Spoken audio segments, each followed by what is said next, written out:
Hello, my friends. Hello. I am Commander Wacko. This is the Simstarr, and I'm glad you're here today. The Simstarr is my 1.5 thousand pound motion simulator, mostly built and modified by me, and today we are going to play Elite Dangerous, my favorite game to play on this system. We have a lot to talk about. Like every Monday, there's been a lot that's going on this week. There's a lot to talk about, and there's a lot to do. One of the main things is going to be the new community goal. Well, new to me because I haven't done it yet. They announced it on. They started it on Thursday, and I have not been to the secret system that the October Consortium was keeping from us, and I have not yet scanned any aliens. I haven't even looked at it yet. So that's the main thing we're going to do today. We're going to set course there. I plan to scan like every planet. I plan to go to the hot side and burn up. I plan to go to the dark side and gather money. The whole thing is going to be all about ExoBio today because I want that reward. I actually really want a level 5 Artemis suit. It's going to help me get it. I wanted to come over here for a reason. I can't remember what it was. What was it? I don't remember. There are some new there are some new things I've done to the Simstarr I can't wait to share with you. Some new things I'm going to be doing like this week that I want to share with you, and a couple of upgrades from my friends over at ED Copilot. All of this to talk about, but I don't like to do it like right away. I don't like to do it right away because you guys are just now joining us and we got to warm up. We got to get comfortable. So we're going to do that in a little bit.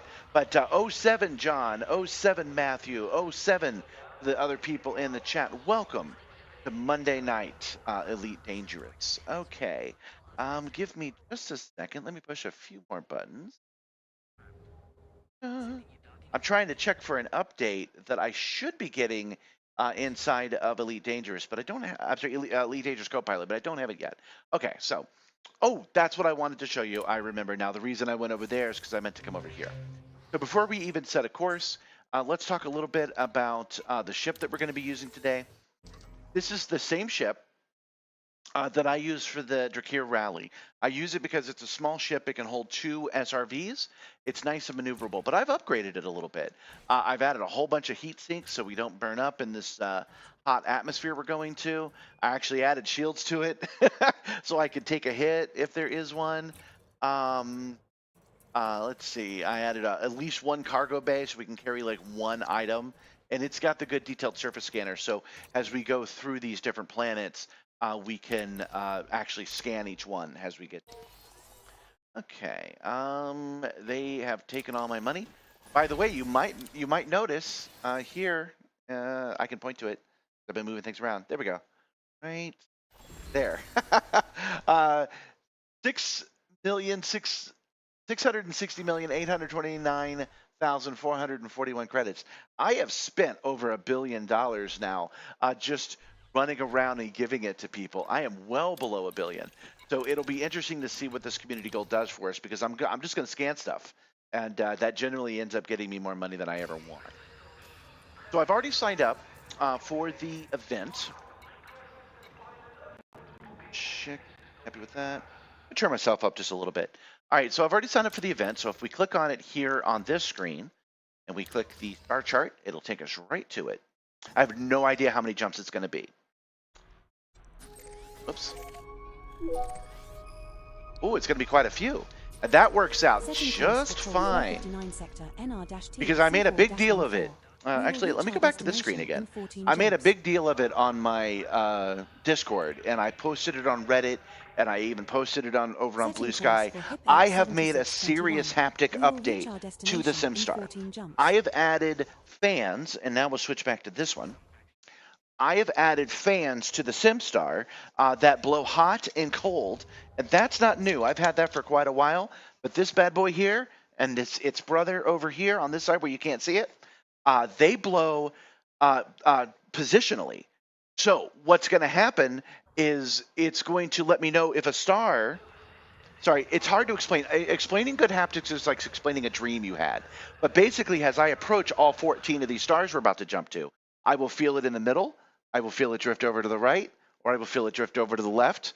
With actual heat on my body, if my eyes were closed, I'd be able to tell you where the star was on the screen. It's actually that finite. If it's just a little bit, I'll feel just a little. If it's a lot, I'll feel a lot. And this is, other than a quick shakedown I did to make sure that it wasn't dangerous, this is the first time that I've used it. So we've got 14 jumps to go, and we're going to be doing a lot of charging, a lot of fuel scooping, I mean to say. So we'll be able to test it out together and make adjustments if it's at all required. I will show you guys the back end of that and how I've done that software-wise in a little bit. Like I said, I don't like to do it as soon as we start off. So John says that he's a little north of 2 billion by doing this community goal. Yeah, you see why I need a warm-up. John says he's made 2 billion credits, so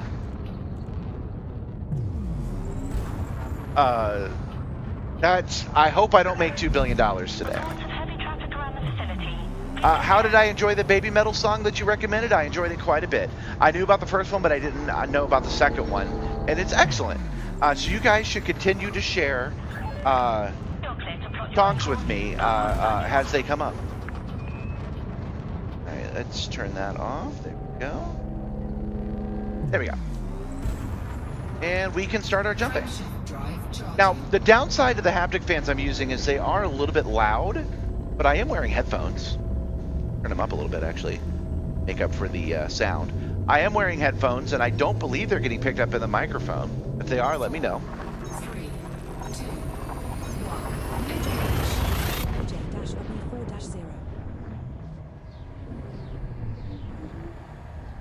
3, 2, 1. You're north of $2 billion. You're a billionaire to John? And you have not subscribed? What's wrong with you?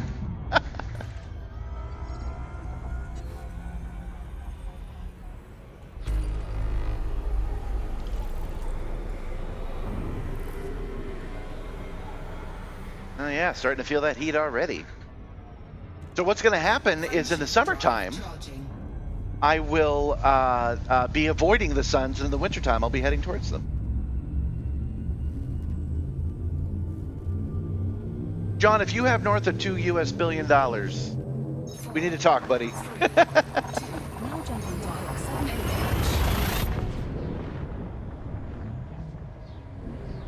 Okay, just checking my messages real quick. Again, this is the warm-up. This is when I remember how to fly this ship, how I remember how to talk to you guys, and at this time, how I test my new system. Let's hang out here for a second. Let's get these heaters going because they're still a little bit cold. For military grade alloys or military supercapacitors in this system, boss. Oh, you're north of 2 billion U.S. credit. You're north of 2 billion credits before we do this scanning. I see what you're saying. Not very hot. It should be though. So I'm going to go into the settings real quick. Again, this is brand new to me too, guys. We will be cruising in system for a while. Yeah. So I guess I'm going to show you this now. So when we go to lighting, what you're looking at right now is how the different fans see the screen. And I made a change just before the stream started. I'm going to bring this back down. Everything's blue because we're not actually looking at the game. If we bring it down, should be able to see part of the screen. Okay, so there's the sun right there, right? And here is the right speaker and the left speaker, which should be getting enough noise and enough color information in order to actually start blowing heat on us. It's still not, so maybe it doesn't think it should be on. Moment.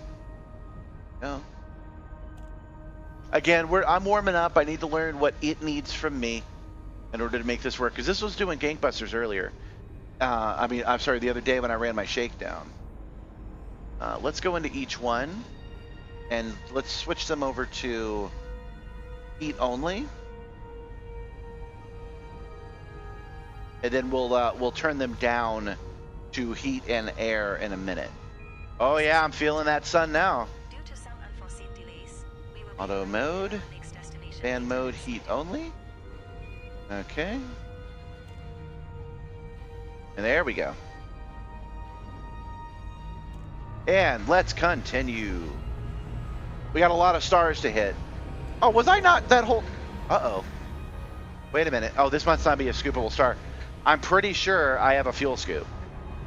I'm almost entirely sure I have a fuel scoop. If I don't, Warning, temperature critical. we're going to have to stop and get one, because there's no way I can make all these jumps without it. Frameshift drive charging. Yeah, we've got 12 jumps to go.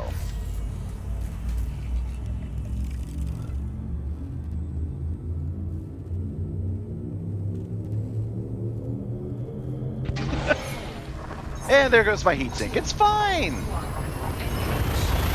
Make Right says it's going to all end in tears, but not so, not so.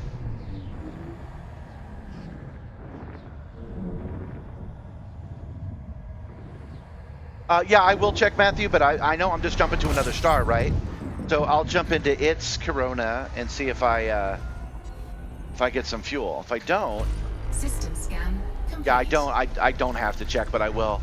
I clearly don't have one, and all of my changes, I must have forgotten to add one. I must have taken it out and then not replaced it. And yeah, I don't have a fuel scoop. Okay, there's not a station here. I can already tell because of my Icarus portal, but hopefully the next one will have it.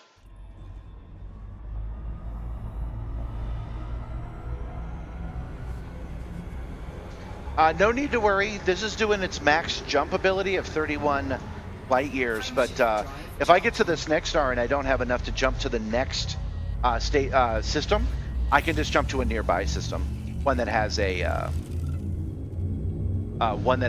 station where I can just buy a fuel scoop. 4, 3, 2, 1. So watching this temperature rise and then the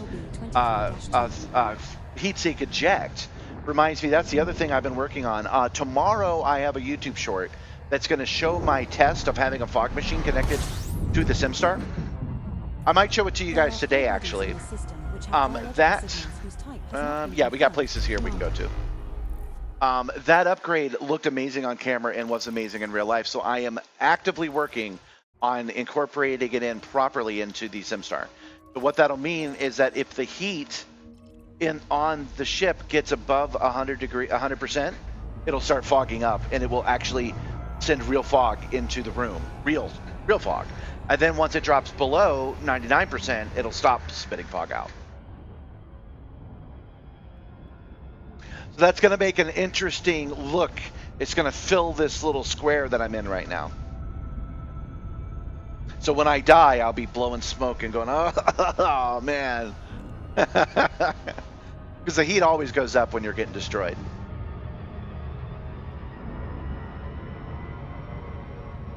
So we are headed to Zimawisk's Legacy. I'm sure they'll have a fuel scoop. It's a pretty standard piece of equipment. I apologize about not having it in advance. I could have sworn I had one. It was smaller, so I could make room for a little bit of shields, but I could have sworn I had one.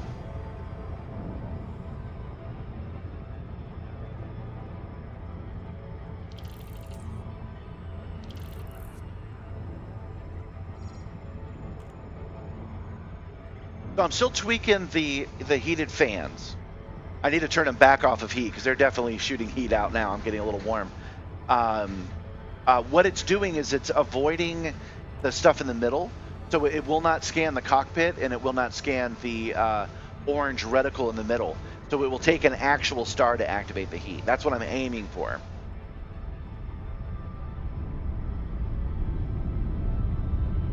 Yeah, it'll take us longer to get there with a smaller fuel scoop. You guys know I like a bigger one. But that's okay, because once we get to this solar system, we're done. We're not going anywhere else. So it's okay that it's a lower powered one.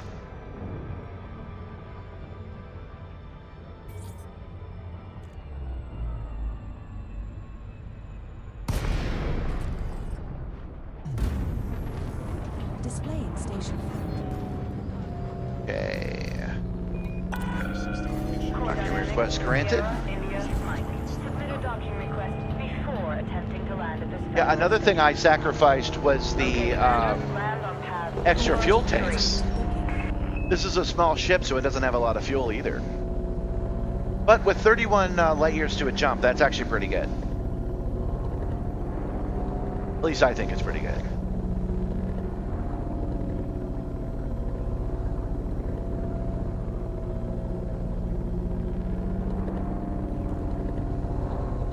I hope you guys have had a good time with the CG. Maintain current course, Commander. I feel like I'm coming to it a little bit late. So I hope you guys have had a good time scanning stuff. Try not to give me too many, not spoilers. I don't believe spoilers exist, but try not to lead me too far. Let me try to figure some stuff out, because it's my actual plan to burn up. I know it gets hot on one side of the planet, and I would like to experience that Heavy traffic ahead.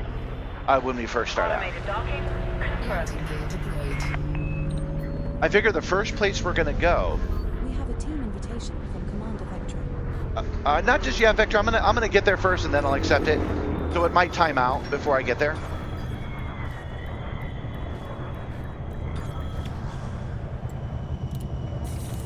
This is our first visit to this station, Commander. Contact. Basically, I'm looking to avoid the icon on the screen while I'm tweaking this system here. Okay, so devices. Oh, by the way, this is a Signal RGB, which is a pretty well-known lighting system, and it's what runs this, the Vortex haptic fan. I've got one for the left and one for the right. And I mention it because I see the motherboard listed here.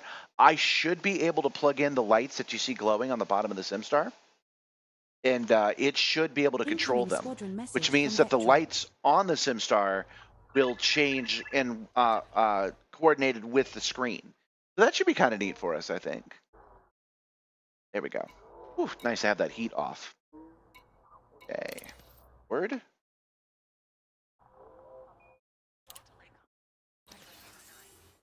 Excuse me. Make Right says that he has not been playing since while we've been away, which is fair. That's what I've also not been doing. But I was really tempted this week. I was tempted to go and check it out, but I was like, no, we can wait till Monday. It's all right. I have a fuel tank. There's another fuel tank.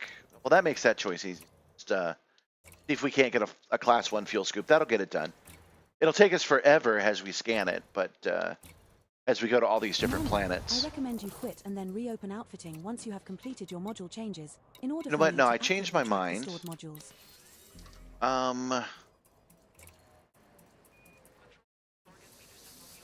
Let's. Oh, never mind. I was going to pull this one cargo rack with a fuel scoop, but it's also a class 1. So we will instead just go ahead and put a fuel tank in this spot. We don't need any. We don't need any cargo right now that I know of. Fair enough, Make Right. Fair enough. Yeah, live vicariously through me as I play Elite Dangerous for you. That is definitely a thing I do. I've been watching my favorite streamer play Dispatch this week, and it's been great. It's actually a little better if they do it than if I do it, I think.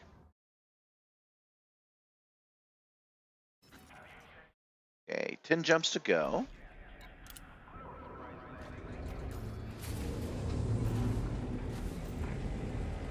HIP 87621. They should do better about naming systems once they become lore relevant, I say. Landing gear retracted. Oh, connection error. Have to sign back in.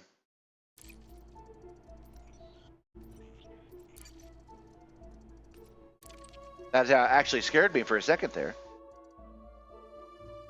Affirmative, Commander. Waiting for them for the sexy sequel to Dispatch. Man, I don't know, man. They're pretty horny on main in that game. Okay. Well, that was the least inconvenienced I've been for a We will system reach our shutdown. destination in 10 jumps. Just making sure the fuel scoop stuck. It did. Oh, wrong button. Off. And let's see if that reboot let them take some of my money. Because we're not penniless yet, y'all.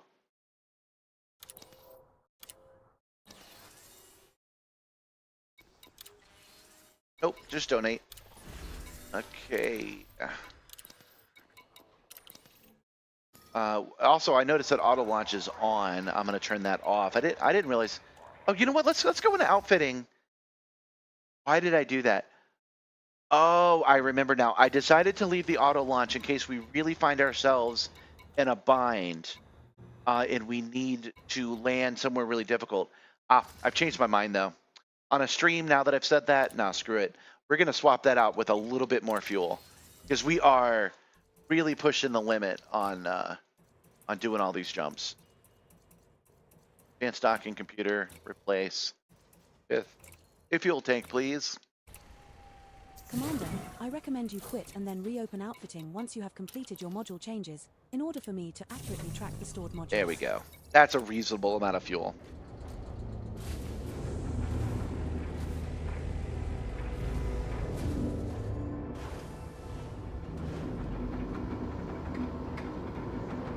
I get what you're saying, McDoodle, but there's something that you need to consider. That is that I am running a stream, and I need to keep it at least a little bit exciting. So I have different needs than you do. You're willing to just, grab a cup of tea and do a scoop. If I have to sit and scoop at every single star on my way to the excitement, I will definitely lose viewers over it. So that's why I need to have more fuel and a faster scoop. I generally try to keep a level 6 fuel scoop on my ship so that I'm constantly refueling and I never have to stop. Frameshift drive charging.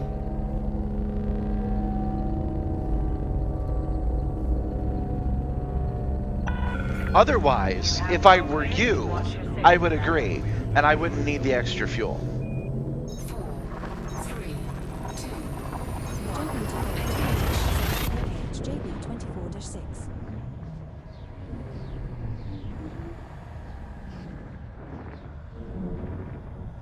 This star we are heading to is scoopable, as are the subsequent 9 stars in our route.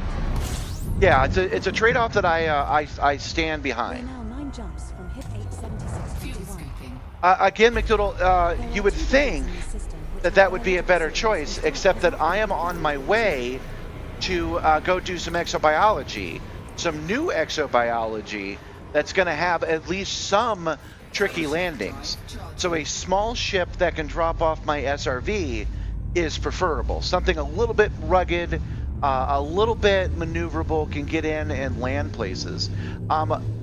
With those requirements, I need to have a ship that has 2 SRV cargo bays and is super small and maneuverable. Sector, NQHB25. Which small ship do you recommend?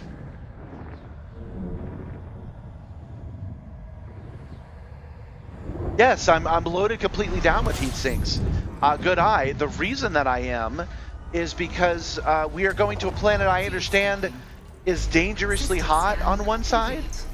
I don't know if that actually affects the ship or not, but I brought enough heat sinks so I can experiment with it. Honestly, you guys keep criticizing, but I think I'm right. Drive charging. Isn't a dolphin larger than small? Isn't a dolphin at least a medium-sized ship?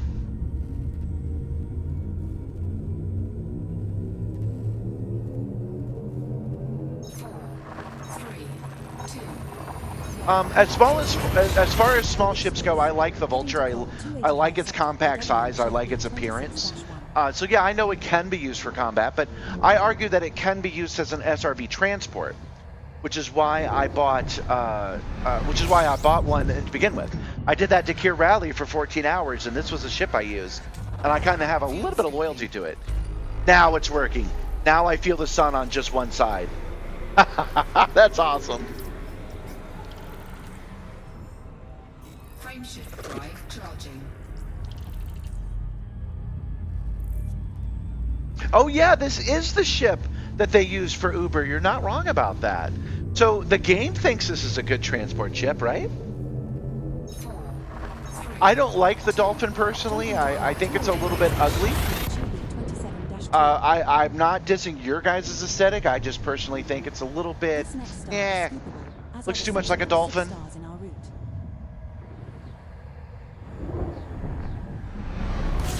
Yeah, if it's medium, it would not be the right Jumps choice for left this go. mission. There are So, 3 bodies not in to the push system, back on you biological guys systems too seems to far be for your all preferences, Commander. but so far I think I've kind of won the day. Extra heat sinks. Well, as you're saying, it only affects you on foot, but I didn't know that. Extra heat sinks, a little bit of extra fuel in the tank, a small maneuverable vehicle. I don't know. I think for this expedition, I'm well suited. The one thing I'm not well suited in is the Artemis suit. My Artemis suit isn't very good, 3, 2, but that's what we're trying to solve with this community goal. So when this is done, I'll have my Artemis suit maxed out, which is going to be a huge time saver.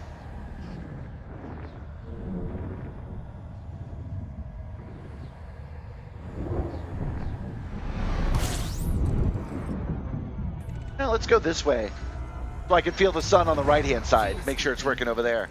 Oh yeah, it is. scan complete.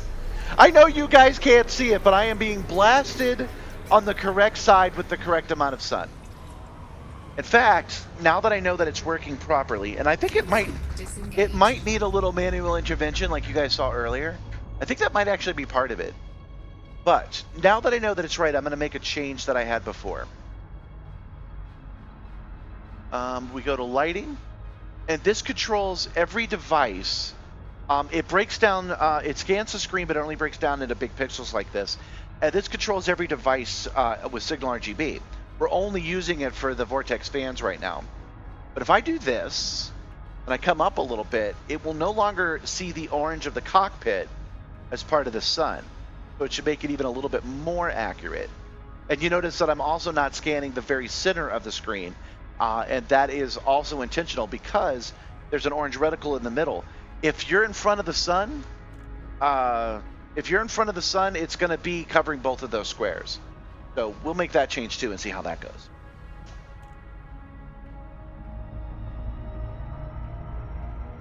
The Dolphin is small. I remember it being a little unwieldy.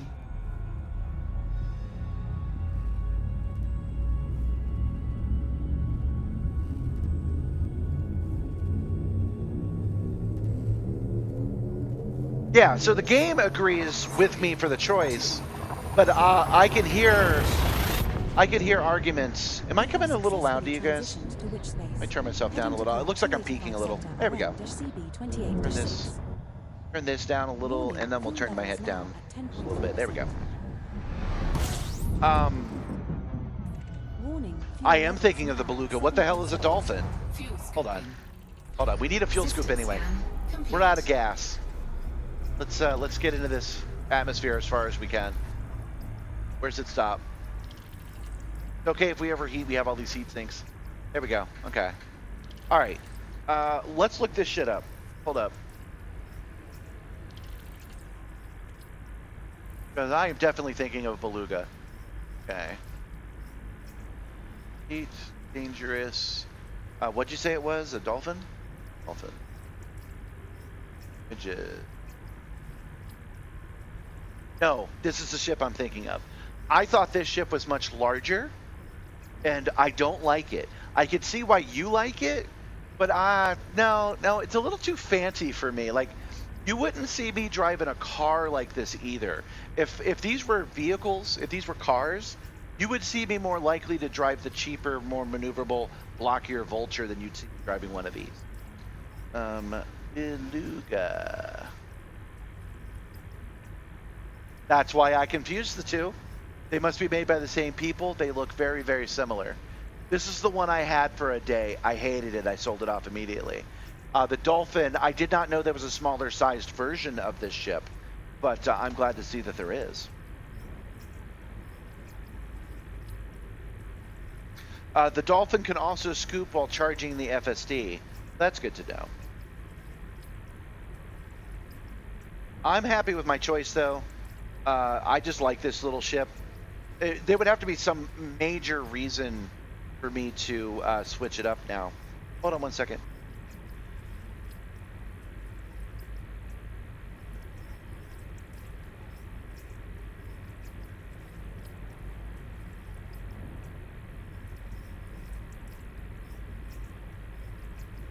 I'm trying to get Gabby's attention. If I was traveling in space, I would prefer the Vulture to the Beluga, personally. All right, so we're going to be here a minute, and you can see now why I wasn't following your advice, McDougal. When you're playing this game on your own, you can just leave, but we have to sit here, and I have to be entertaining while this charges. How many jumps do I have left? 4 jumps. Okay, so I don't need a full tank, but I definitely need more than I have. So let's take a look at some of the stuff I was talking about earlier. We will start with the lighting effects one more time. Okay, first let's face the sun. Oh yeah, feeling that. Okay, that's real. Okay, and now let's bring up this screen. Unfortunately, this is going to show you what's on the screen. This is on the screen, but I will minimize it as best I can. There we go, and you can see the sun. Isn't that neat? So if I Temperature critical. oh darn it, I'll have to move it. Okay, so if I move this way, like so, and then we reopen that same screen, you can see it's now over there. That's enough to calculate and make the heat in the correct direction, which normally would not be good. If you were playing Call of Duty and you had an explosion on the screen, oh, I got you close to the sun. I'm totally an Icarus today. Taking heat damage. And you said I had too many heat sinks. We gotta wait for the FSD to calm down.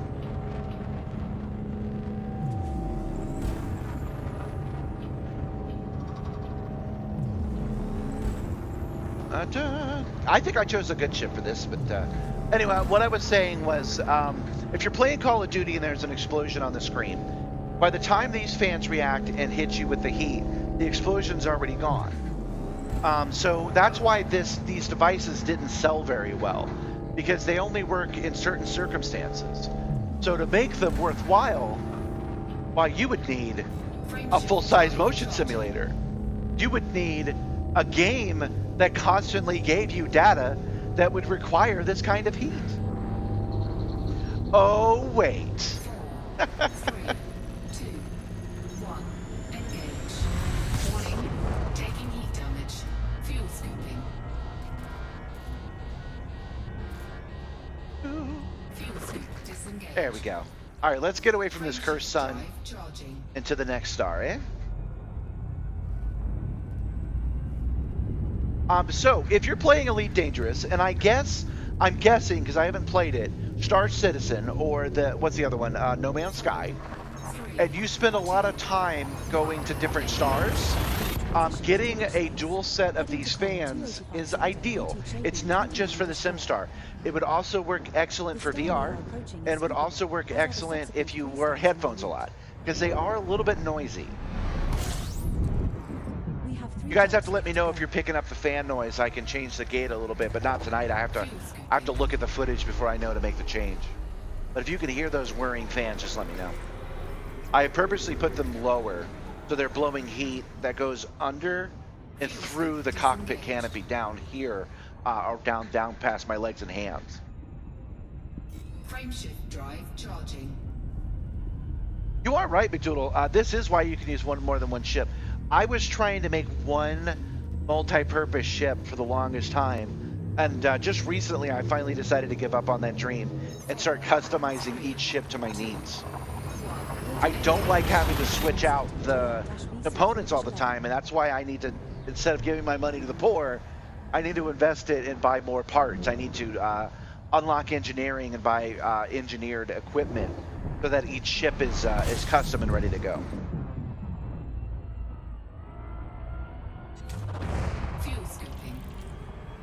I'm finding that surprising, Make Right. You're saying that in No Man's Sky, you don't jump from star to star? I thought that was the point of that game. 2 jumps left. I think we can make this. Frameshift drive charging.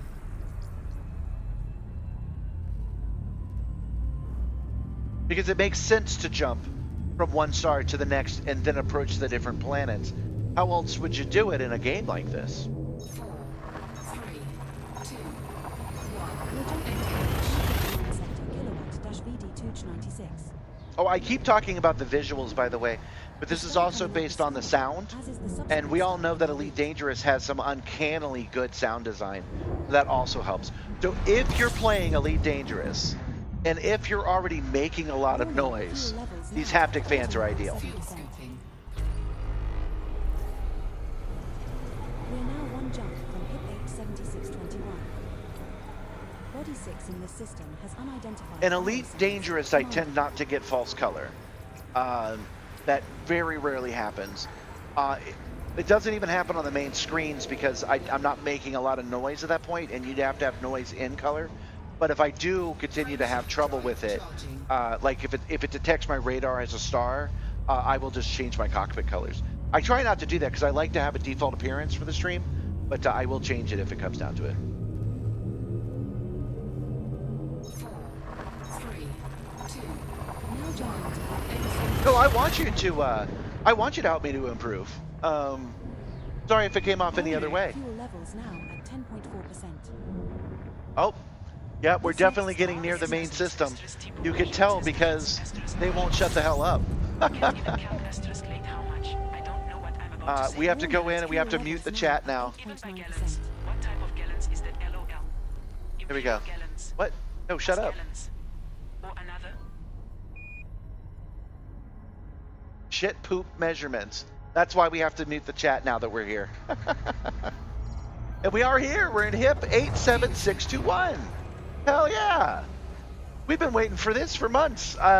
It's been available for a couple of days, but like ever since I've been tracking down the clues all the way back, and what was that, August? I've been looking forward to being in this system. So this is great. Let's take a look around, see what we got. Okay. Got a station that we're definitely going to stop at. Oh, let me bring up Icarus as well. And let's see how that looks. Okay, we've got 1, 2, 3, 4, 5, 6, 7, 8, 9, 10, 11, 12, 13 planets we can stop at, including this one here. So we're going to, hopefully tonight, if we can get it done in the next 3 hours and 20 minutes with a little bit of buffer, we will hopefully visit each one of these planets. Hopefully. Okay, before we do any of that though, let's take all the radio signals and get them identified. And the easiest way to do that is by going to the nav beacon, which I assume this place has since it has a station. Should have a nav beacon. Yeah, the first place I want to go is that crash site. I'm glad to see that it's listed here. Do they not have one? Did I miss it? Let's search by points of interest only. Huh? Yeah, no nav beacon. Okay. I did. Thank you, McDoodle. I do see the crash site, and that is the very first place we're going to go, because we might as well lock down the lore before we go seeing what else is around.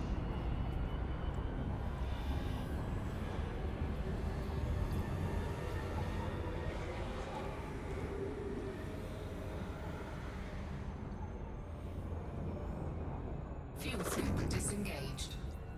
So, yeah, going back to No Man's Sky, I'm just a little bit confused by it, because you're saying that they do go from system to system, but there's a star in every system. You never approach the star in No Man's Sky? What do? Drop in front of the atmosphere of each planet?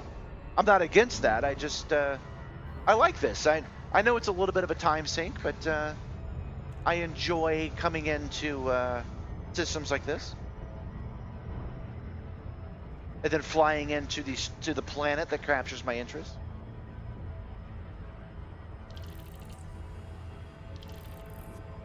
Somebody on Reddit had a super good idea. It's kind of ruined this for me, so I'm going to ruin it for you. They were saying that the Pilots Federation should have issued a license to all the Federated commanders, but the October Consortium should have been completely against that.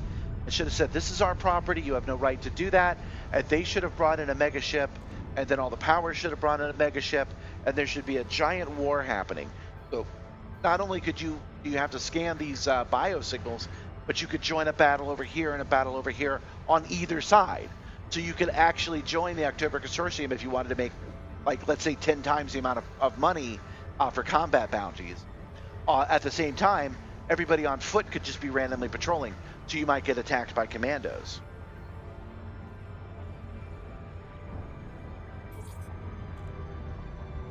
And jumping in.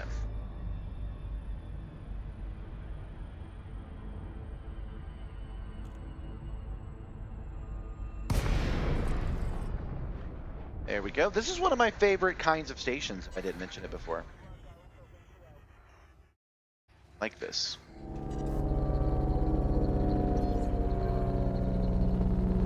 It unfortunately eats up my resources. It never spawns in properly. Link established. Please approach the station at a safe speed and give way to larger vessels, Commander.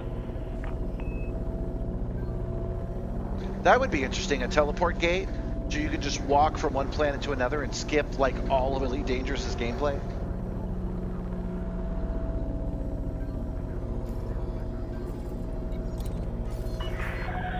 Oh, let's not make out with these asteroids, goodness.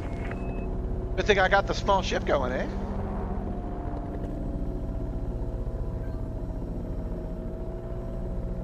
And I realize that's more work, but how much more work could it really be to have this system that was locked down for months and then manually add spawn points for mega ships and set up 2 community goals? They really should have considered it. However, that's my only criticism, that it could have been better. I will say that I'm very happy with what they've done so far.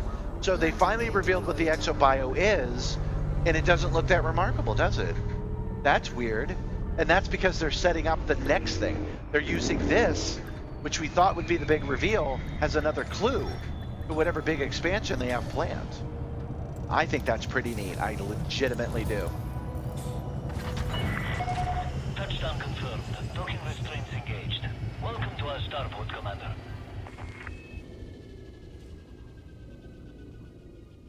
Okay. Well, you guys take my money. No, I did not expect you to. Okay, but you will repair my ship, so let's get that done.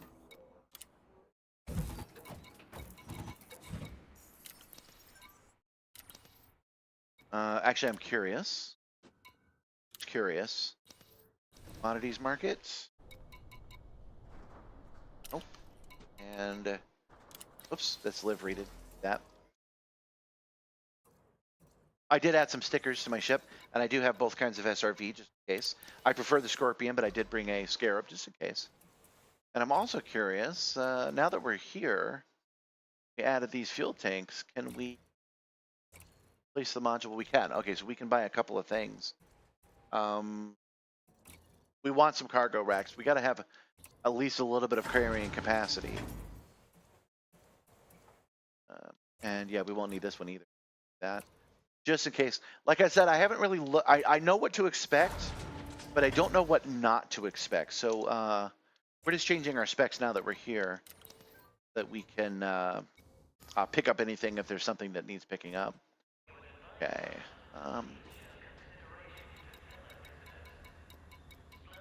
Biological site, crash site. That's what we're looking for. Oh, that'll me. Hi, thanks, Gabby. Gabby, you brought me tea. Not right now. Appreciate it, though. We're a little bit low on sugar, and I can tell. All right, so, oops. I selected the wrong planet. Crash site selected. There we go. Okay, so we are headed to the crash site first to see what they have to say.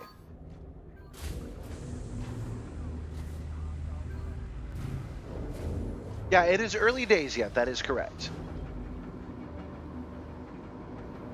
And I do like that very much. I actually thought, and I've mentioned it several times. Oh yeah, let's add Vectra. You can join my squadron if you become a YouTube member or a Twitch subscriber, just saying.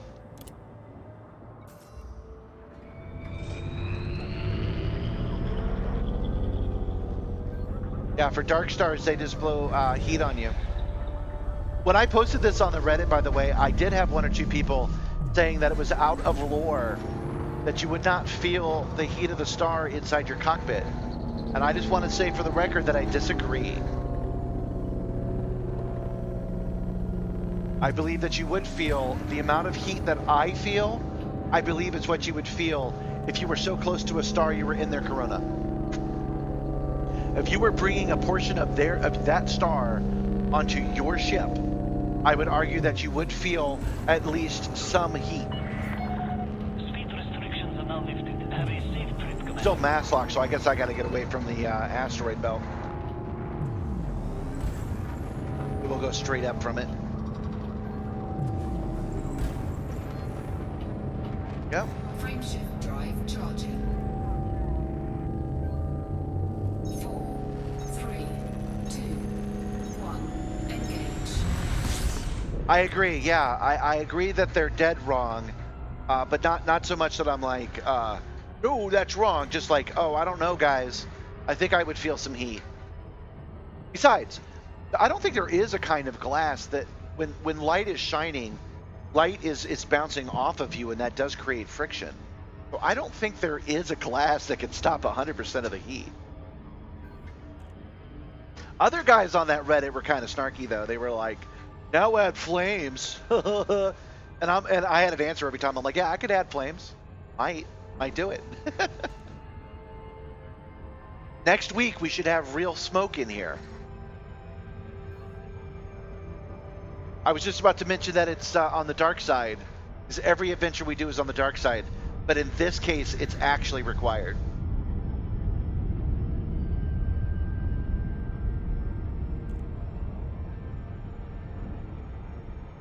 But higher. I don't know if I've been on it. Oh yeah, I have been on a planet with my Vulture. Because this is the original Jakir Rally ship. Hull integrity compromised. Oh. I did not have my eyes on the screen, but I'm a little surprised that I screwed that up. Let's go out and try it again. I was just setting up my nav computer, my guidance computer, to turn that off, because I can do that like that with buttons on my screen. So I had my eyes off the screen. I did not. I don't actually know what caused my problem just now. The crash site is not on the dark side? Don't I have it selected? Hold on. Yeah, I have the crash site selected. It's on the dark side.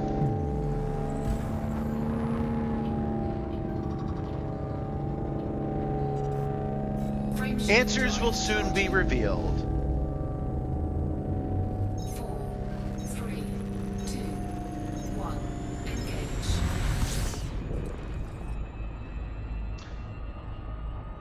Close minibar. Okay. Let's Frameshift drive operating. let's actually get out of the atmosphere, and then we'll turn around and we'll try that again.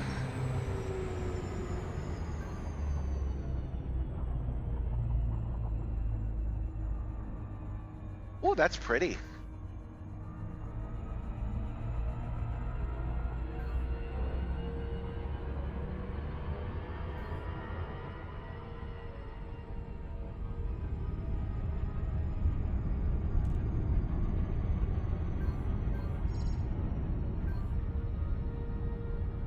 I've upped my graphics recently. I can really tell this is a beautiful planet.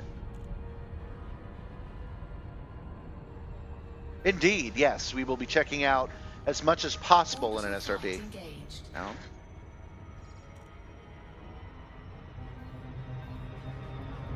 Well, that explains that. I'm not used to this Vulture, guys. I'm sorry. The mini map keeps opening and distracting me. I was at 50%, but I guess that was still too fast. So we will try this one more time. I am not good at landing, but I'm usually a little better than this. I don't know why I'm having so much trouble. I'm gonna blame the ship. I mentioned I don't use an auto lander, but son of a bitch if I wouldn't use an auto atmospheric. I would definitely use that, because I suck at this part. Oh, yes, good point. Thank you, Matthew. Let's scan the planet. But we're going to do the same thing we did again. We're going to try this approach again. Frameshift drive charging. 4, 3, 2, 1. Engage. Are y'all using the elite dangerous public chat to argue Drive operating. politics? Why would you do that?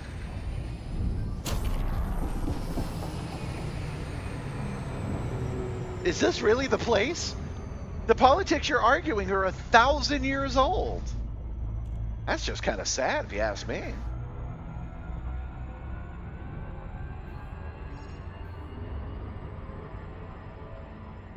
Well, one of the reasons I was a little bit on the back foot there, looking at what John was telling me, was that here, I'll show you guys, because this was my my YouTube short that launched today that some of you might have seen and been interested in the first place. So we're going to remote desktop in to my extra PC, which is the TriStar. It's my third monitor. So not making excuses, just explaining the sitch here. This is the screen I use right now. It's called Touch Portal. This is Icarus. This is what I like to use to see what's happening. So this lets me see all the different planets and whatnot. And look, yeah, there's the chat just going nuts about stuff. And then this is ED Copilot. This is a webhook to ED Copilot, and it does have buttons. I mentioned today that I wasn't happy with these buttons, which is why I'm using this one. And they actually gave me access to go in and change these buttons. So I'm going to be able to go in and change the graphics of all of these. I don't currently have it. He said to refresh the page a couple of times to empty the cache. I don't currently have it, but I do believe I have access to it now. So I'll be able to change the buttons here in the near future. But anyway, I tell you that because if I go here and then here, here's my nav computer, here's my guidance computer. Oops. Did I close it? What did I do that for? Here we go. All right, so this is my guidance computer. Where I can open and I can close. Oh, that's why. It's because of this. Where I can open and close that little menu at the push of a button. Wrong one again. Hold on. So from my point of view, not to your guys' point of view, but to my point of view, I can just open and close the guidance computer from here. But my buttons to slow down are here. That guidance computer came up. I swapped over to it so I could close the dang thing. And then when I needed my 25% speed, it wasn't there. So that is why I ran into this planet twice. As John is telling me, you have to use 25% in this vulture on this planet. And that's what this button is for. So.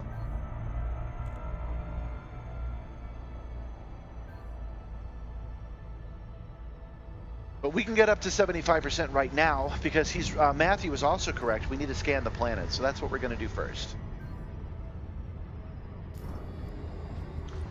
Fire groups, I do not have my surface scanner, so go.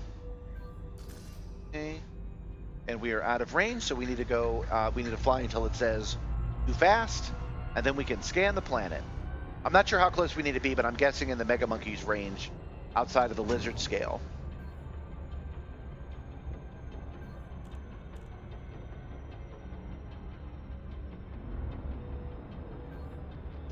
Wait, John, you're telling me that when everybody else played this on Thursday, it was daytime, and then when I got here, it was nighttime?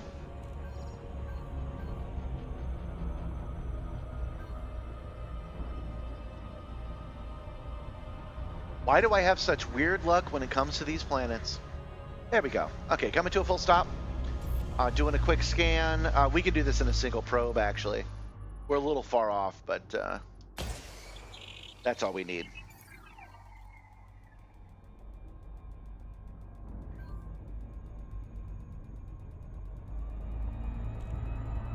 I usually come in at 75% throttle. Don't have as much trouble.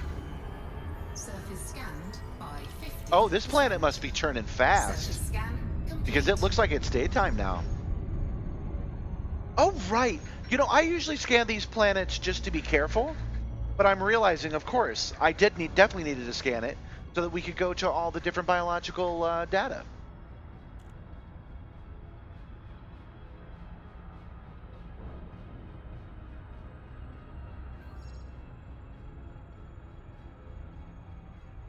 Orbital flight engaged. Okay, so we have been right at an hour, and we're finally arriving at our destination, which actually isn't too shabby.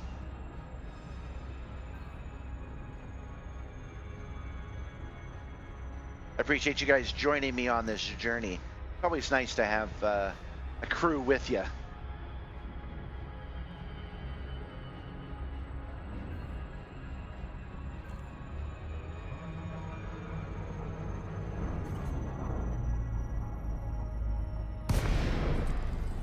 Oh yeah, that's a beautiful approach. Love it. Okay.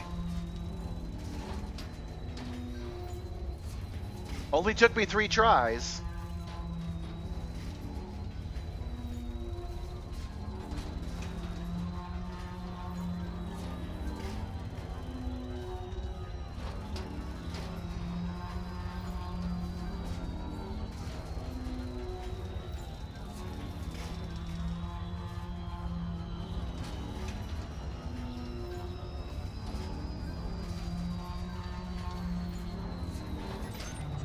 Not you. You're already here. Now, did I see it wrong? Or was this planet on the dark side when we got here like 5 minutes ago? Are we going to actually see the sun go down and come back up while we're here? That's really interesting. I know Elite can do that, but I very rarely experience it. Because of my luck, every planet I go to is on the dark side, so it will be cool to see the sun come up. We're going to turn that down a little bit more. Oh, so this planet is tidally locked?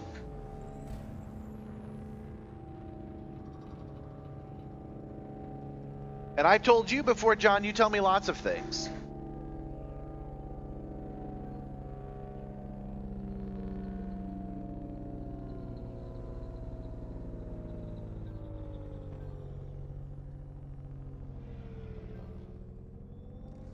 Sure, I'm just asking if this planet is tidally locked.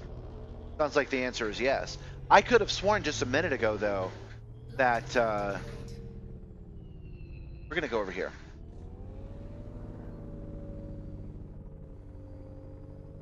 I know this is just a geyser, but it caught my eye. All right, well, we'll come back to it. Whoa, whoa, whoa, whoa.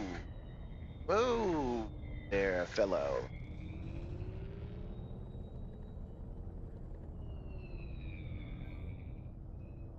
I also don't have the best settings. What the hell?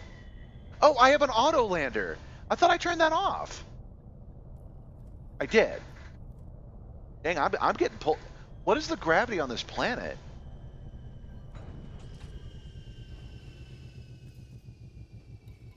All right, let's take. I do not expect any combat, so we will take the Scarab. Rare for me to do, but I think it's the right ship for the mission. You guys will probably enjoy how good the SRV works with the Simstarr. Low gravity warning. Ooh, that is pretty.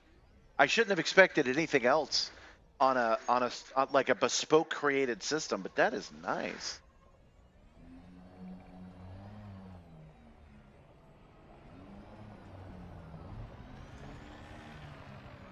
I want to go check out the geysers first. Because there's one right here. I hardly ever do this kind of work either. Huh, I can't lock onto it or anything.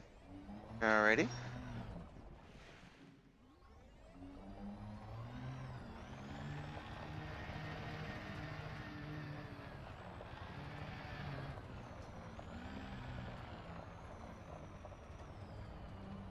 Okay. Chip data core. We want to change our parking brake. Change our firing group. Oh, data leak scanner's the left side. I always make that mistake. And the Scarab, you don't have to change firing groups because there's only one gun. And the Scorpion there too.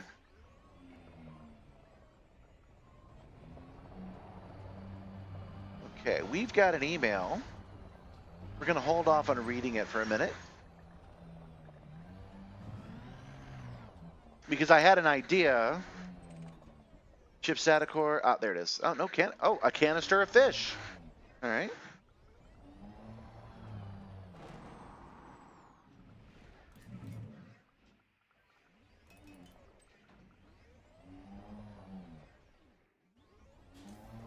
Cargo scoop deployed.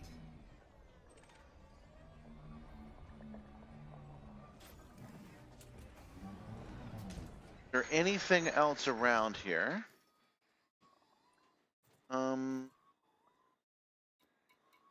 Ship Satacor and nothing else. Okay. Let's get out of here for now. I know there's an email. But let's return to the ship.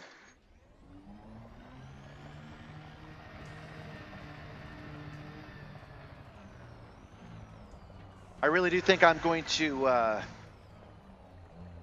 pull some benefits out of having this tiny little ship in a minute. I think Vectra is going to feel a little bit of pain from that medium-sized Mandalay before this is all done. Word?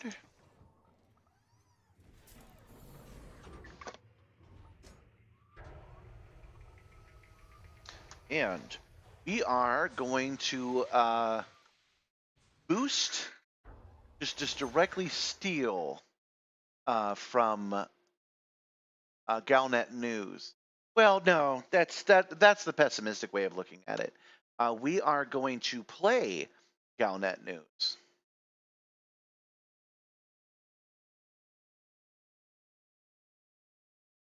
Sorry, I've been having a little bit of trouble with my keyboard lately. Something I've set up as creating interference. I'm working on it. Okay, we're not going to play the whole thing. Galnet News. But for now, we'll screen it. You guys will see in a second why. Okay, yeah, there we go. Okay, so she reads the message really well. Frank, gotta hope this message somehow reaches you. I don't think it will, though. I found myself in big trouble and wrecked my ship in the process. But boy, it could be worth it. A new genus of flora we've never encountered before, kept secret from us. But why? What's so special about it? I'm going out to collect samples for analysis. I've seen October Consortium ships pass overhead. They're looking for me, no doubt. It's only a matter of time before I'm caught. Hopefully, I can send one last transmission with data from the exobiological samples before that happens. If you're reading this, Frank, press October Consortium on what they're doing here. New exobiological finds must be shared with the scientific community. I don't trust any company that hides their discoveries from us. Too many bad examples in the past. Talk soon, I hope. Terry. So yeah, I thought the way that they read that and presented it was really great. So I didn't actually listen to it till just now. I thought, hey, you know what? Since we're going to be doing it today, let's wait. So that should be the email we just got. Transmission data. Talk soon, I hope, Terry. So now we know what happened to Terry Torres so far. She wandered off from this site. Actually, let's take the SRV out again. Take the Scorpion this time. Yeah, I like Galnet News and I like the Burr Pit. Both of those are excellent sources of entertainment and in-universe news. I think they're both great in their own ways. The reason I'm getting out again is that I didn't see any signs of which direction she might have gone. So let's take a look. Almost certainly not, but maybe there's some footprints? Maybe there's some SRV tracks?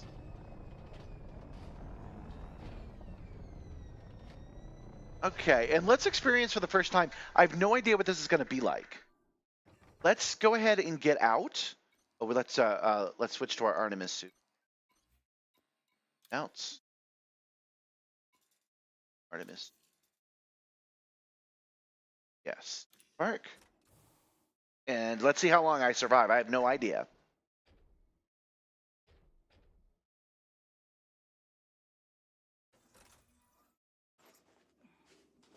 Okay. Seems okay so far.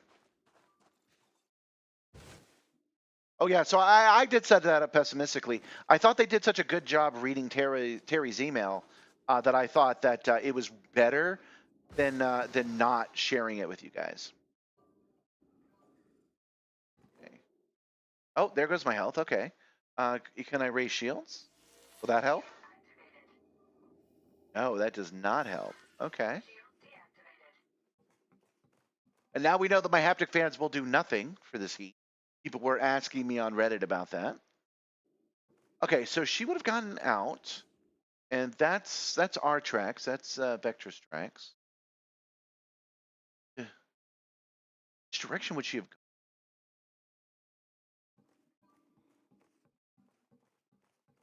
gone?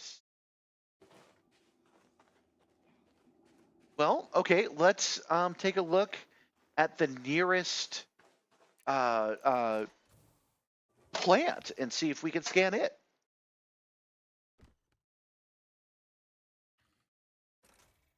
All right, so back to the ship. I like how dangerous that is, by the way. That was eating up my health. That was pretty cool. So is this something new? Are these crystal-looking things new? Contacts. Nothing in the context. That means it's not an SRV thing. Okay, so if I come over here, I need to scan this with my on-foot scanner, right? That's why I couldn't target it before, dummy. Mark.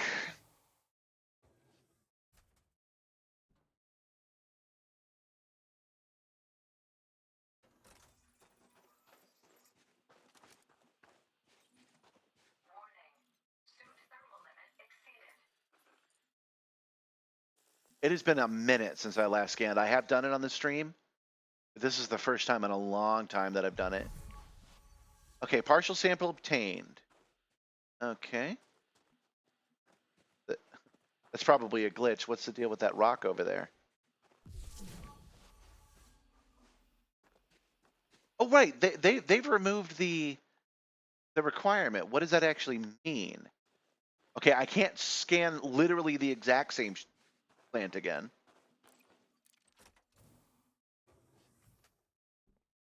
So I don't know if these are new plants or not, the ones that we're at right now.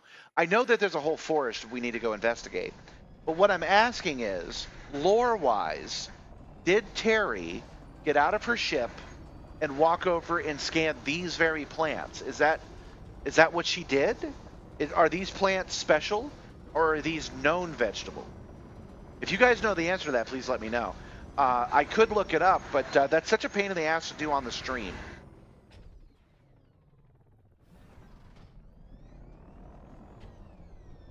This is a different plant, right? Different than that one, isn't it? Well, let's find out. Welcome to the rest of the night. This is what we're going to be doing.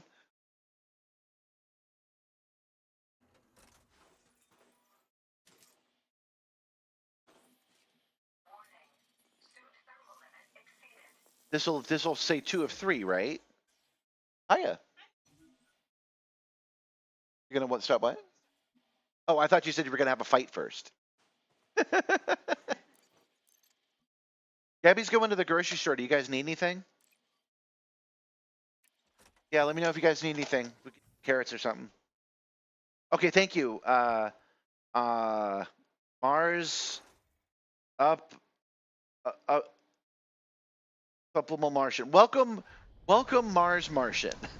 I will leave your little name after. Thank you for answering that question. So these aren't rare. They just happen to be where she scanned. I've never scanned them, so it's definitely worth doing real fast.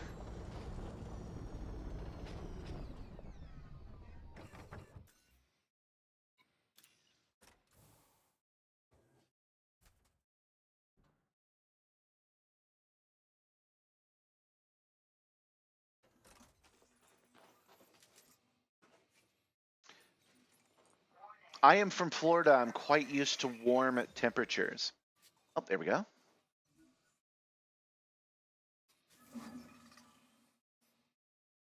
Excellent. Stored. Okay, so I'm from Florida. I'm quite used to warm temperatures. I can survive just fine in 110 because I know how. One time for Star Trek Las Vegas, Gabby and I went to Las Vegas. So we only did the 1 year. And when we did, um, when I stepped outside, it felt like dying. It was so hot that it actually felt like my mental health gauge was going down. And I knew that if I had stayed out there for an hour, I would actually be in physical trouble. So that's what this reminds me of. Marsupial Martian, thank you. Thank you, Matthew. I should mention to my new viewers that I am dyslexic. Sometimes letters and numbers get mixed up. John's fine with it. He's totally understanding of my disability and my inability to read words properly. So I hope the rest of you guys are too. I see a problem with my screen. I've been making some changes to just about everything recently, and you see the ceiling right here? Where'd it go? Did my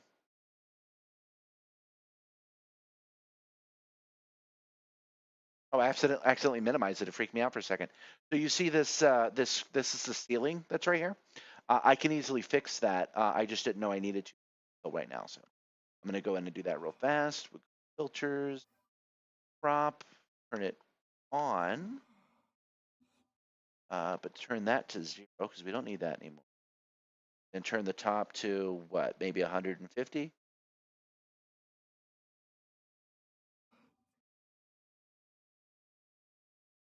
Just a second. Sorry guys, I'm almost done. Bring it over to this screen properly. Okay.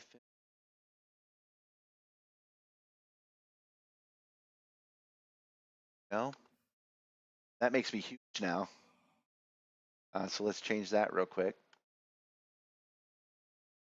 Bring myself down a little bit, something a little.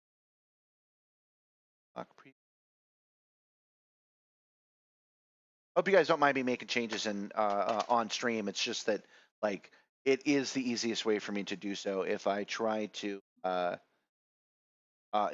it off screen, it just gets done. Also, let me go in and ban a bot who's trying to get me to buy more viewers.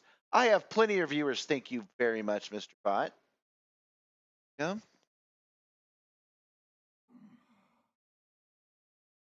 Oh yes, it is time to tell us about the upgrades. So before we go and we start scanning these alien worlds, I do like to wait an hour before I start telling you guys about the exciting stuff. So we're going to go again. We're going to cover some of the stuff I already mentioned. Uh-oh. That was not supposed to happen. Let's make sure everything's okay. That's the second time that's happened. I'm not sure why. That's the safety mode, and the safety mode failed, and then it dropped out of the sky, but we're still good. I will put it in safe. Okay, and I will pretend like that particular thing didn't happen. So I was just going to jump off anyway, and I was actually going to turn this towards you guys and show you I've got a haptic fan here and a haptic fan over here. And so this is blowing heat and cold at the same time underneath my console, onto my hands, on my legs, and up into my body. I like the placement of that for a bunch of reasons. I don't feel direct wind, which, as we were teasing people before, that's a thing you wouldn't feel, right? Like when you're in outer space, you're definitely not, it's not like you can open a window. So I just feel the heat. I don't really feel the wind pressure. And it also keeps out of the way of the microphone, which is nice. Okay, so I've got those physically set up. Earlier, I showed you software-wise how that works and how I've configured it. And this is the best upgrade of the week. I absolutely love the way that this came out. I'm feeling it better and stronger than I ever have. Doing that made me change the camera position because it used to be just the pole would come up to here. And now that I have this device here, I had to 3D print a special case, one for the pylon to hold it, one on the top so that I could bolt this to it. And then I moved my, yes, it did. I am working on it. Okay, I think I am back. Let me run a couple of safety checks. Yes, okay, I'm back here. I am, let's check Twitch. Let's check YouTube. Okay, that looks good. That looks good. Okay, so I think I finally found what's causing OBS to lock up, y'all. I was touching this camera, and I think there's a loose wire on this camera. And that's what's causing OBS to crash. So I will not fix it right now, but I will probably tape up and double lock the connector for USB so that stops happening. Thank you guys for bearing with me while I worked that out. Notice that I'm cut off again, so we didn't remember the last change. So we're going to fix that real quick.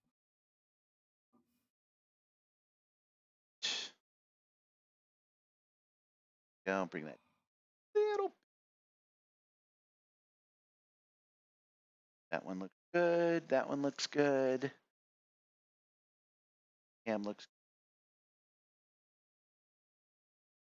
okay. Everything is back. And I'm not done talking about these upgrades, so we're not going to let a little technical difficulty stop us, right? Why should we? Okay, so I don't know where it cut off. I was just explaining that I have these haptic fans here now, and I had to move the position of the camera. So I had to redo this entire thing to make that work. But now I get heat in stereo, and that only activates really when there's real fire on the screen. Oh shit, I am out of the ship. How did that happen? I'm lucky I'm not dead. I must have bumped something else that made me eject. Oh, bunch of technical issues. There we go. So software-wise, we've covered already. And in this game specifically, in only this game, does it work just perfectly. So these haptic fans are perfect for my simulator and perfect for what it is that we're trying to do. Okay, so the next upgrade, what else did we do? What else did we do? Oh, yes. The next thing to talk about is the fans. Give me one moment. Not the fans. The next upgrade is so close to being done that it's exciting and worth showing to you guys. So I'm actually going to go in here. I'm going to go to YouTube. Go. No, wait. I don't think I have to. Let me view my channel. I don't want to show you the back end. I don't know if that's dangerous or not. We go to shorts. And these are all the shorts that I have scheduled. Pretty sure. Popular, latest. It's going to show me the ones that you guys can't see yet.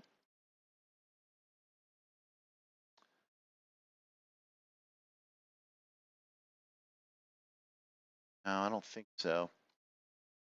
So this is the newest one that might have brought some of you guys to it today. Okay, well, screw it. Let's do it. Let's go to YouTube Studio, y'all. You can see a little bit of the background. Okay, content, shorts. And these are the shorts that I have scheduled that have not yet come out. I'm up to November 24th. And the reason I'm showing you this is because I want to show you tomorrow's short early. Here it is. Go.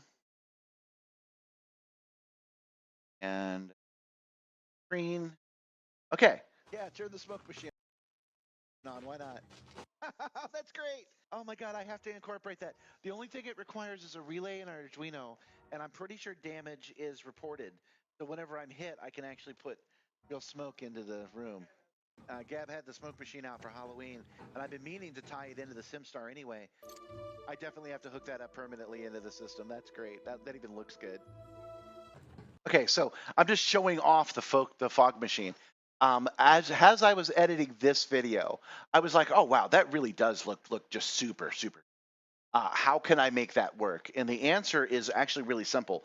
I'm going to be able to use a USB to relay, and then I'm going to be able to solder directly into the fog machine. So I'm going to bypass the remote together and go to the fog machine directly and just say on. The relay will turn on the fog machine. And it should not be too difficult, even for me, to write a quick Python script that will be on this main computer here that will simply listen for if the heat is over 100%. If it is, it'll start blowing smoke onto the Simstarr. And then once it drops below 100%, it will stop blowing smoke onto the Simstarr.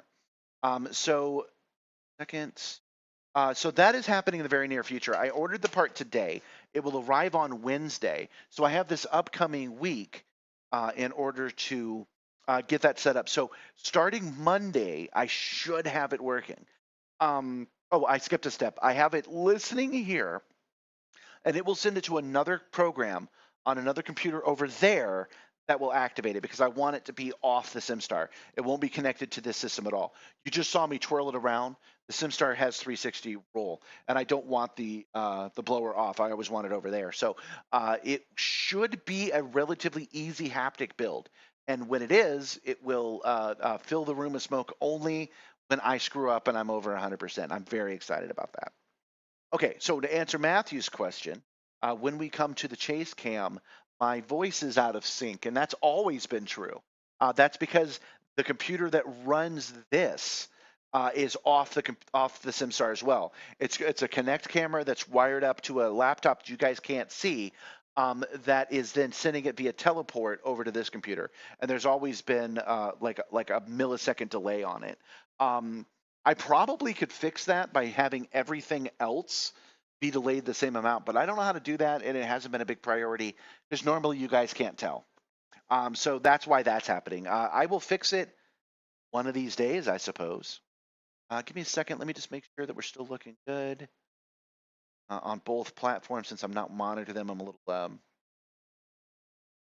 paranoid now. Okay, yeah, that looks good. And that looks good. Excellent. Okay. So yeah, the fix going forward for the lockup should be to secure this camera down there. Oh, I know you can't see it from this address. I should be able just to tape it. I will tie it in a knot and then tape it, and that should probably take care of the lockups I've been having because I have had a lockup every stream for the past like 3 streams in a row, and I haven't been able to solve because I don't know what the problem is. Now I think I do. I think it locked up because I was touching it. So what am I going to do when I quit playing Elite? I have no plans to quit Elite right now. I think it's going to take me 5 or 6 years before I feel like I've done everything that I can do in the game for real. So that's my 5-year plan. But also there are several other games we can play. There is Star Wars Squadrons. There's MechWarrior 5. There's Star Citizen. I will probably eventually get around to it. There is No Man's Sky. I believe all of these have first-person views. I can also play older games. I can play, for example, the X-Wing fighter games. I can play that. I want to play Crazy Taxi on it. I can switch to driving. I do have a steering wheel. I'm working on mounting it.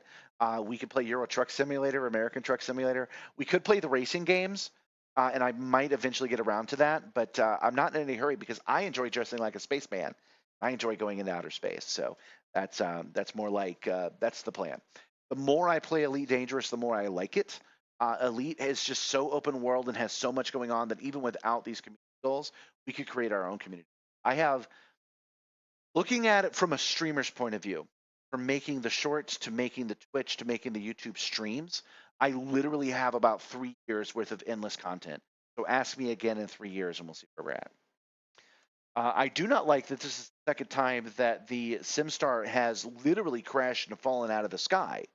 That is something I'm going to have to check as well. I'm not sure why flipping this switch right here caused it to reboot. I'm thinking I probably have another loose wire somewhere, so I'm going to have to look into that.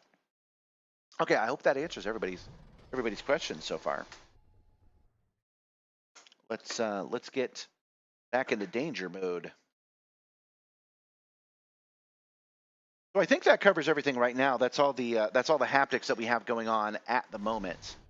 Is I think what's happening right now. I want to say that there was 1/3 more announcement to make, but I can't remember now.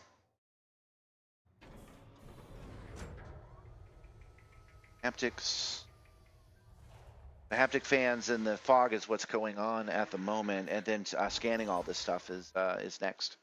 Okay, so we have done all of that. We have reviewed all that stuff. Oh, look at that. We're locked onto Vectra's. Hold on. Let's switch to a cam you can see. Oops, that's not it. This one. Oh, wait. Yeah, there we go. So check it out. Vectra's driving around, and we can actually see his SRV moving around. I've actually convinced him to use the Scorpion. I've convinced him it's the superior of the two ships.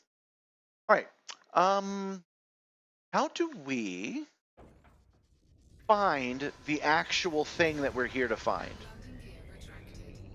We came to the ship. We did that right away. Oh, I know what we can do. We can go to the guidance computer, and we can turn on the minibar, and it says that in 6.6 kilometers is something that we should go check out. And I'm fairly sure that will be the first thing we should scan. Which, since I was interested in doing it the way that the character did it, I think. It says it's 6 kilometers away. So this, I don't think this is leading to Terry Torres. Give me a second. Heading towards 1. Okay, there we go. That should stop the zooming around. So I'm pretty sure that the character would have hiked over this hill, somehow surviving. Maybe she had an SRV on her, and the tracks have been blown away. She would have headed over these mountains. Oh, look at that. There we go. Oh. Sorry, I'm excited because I didn't think the atmosphere would be so visible from so far away.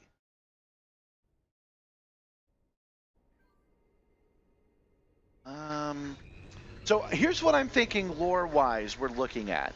I think that they are going to start introducing heavier atmospheres, and I think atmospheres are going to look like what we're seeing here. I have a very small bit of input on that because I do videos of giant people like every month. And I started adding this kind of atmosphere diffusion to the models so that it looks like they're farther away. So I can tell this is what the game makers are trying to do. So I think we're looking at just a little bit of the atmospheres we're looking at. And the next major update will be that we can land on atmospheric planets. Not one Earth's atmosphere, but better than the 0 atmosphere or the 0.1 atmosphere that we're getting now. I think they're going to introduce a whole new planet that we can enter. And that's going to be exciting because it's going to start terraforming.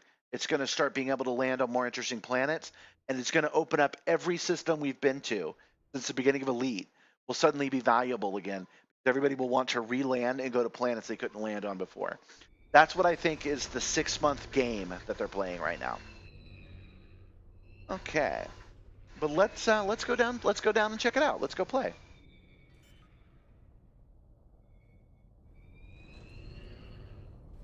Landing gear deployed. Man, John, you never give me credit for nothing. I don't think you were using the Scorpion until you started teaming up with me, man. I don't know. Okay, Scorpion again. I will be highly surprised if what we find here is collectible in any way other than exobio. Low gravity warning. Okay, contacts. Yeah, there's nothing else here. Otherwise, it would show up.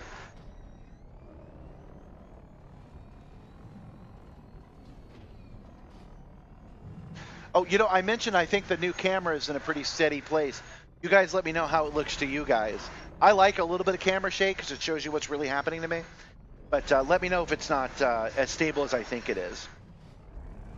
I do review every stream now because I edit those shorts, but it takes me about 2 weeks to get to it because I have a 2-week backlog.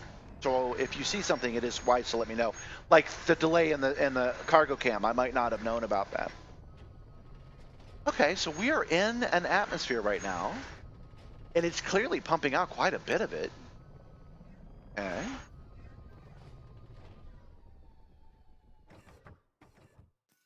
Let's go ahead and jump out and see what we get. I bet the atmosphere, the gravity is so low, so we can do a lot of jumping.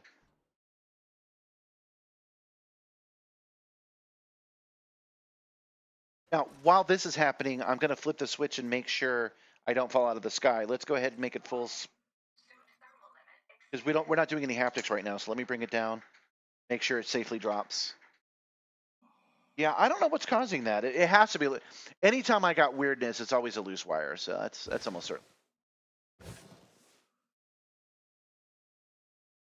Oh, I don't even know if I had to jump up here. I might not have. I'm using a new interface that I haven't used before. Ah, there we go. No?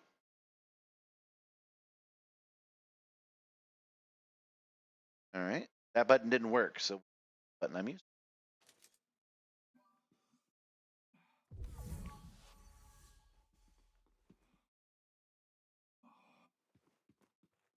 Well, that's interesting. Do I need to scan these exact spots?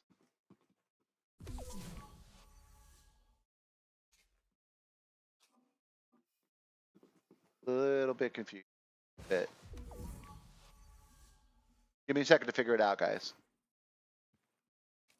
Oh, I see.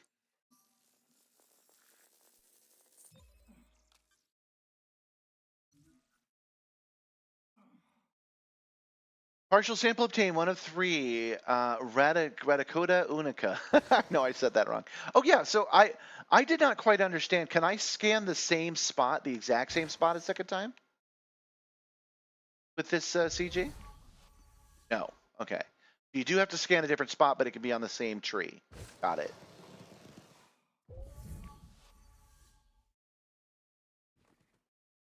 I'm surprised none of this is scannable. Aren't I scanning like a bacteria on the side of the giant tree plants and not the tree plants themselves? What it feels like.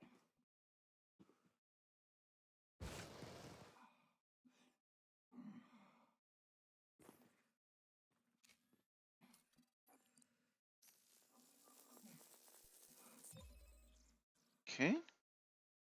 Oh, I see something wrong with my OBS. Give me a second.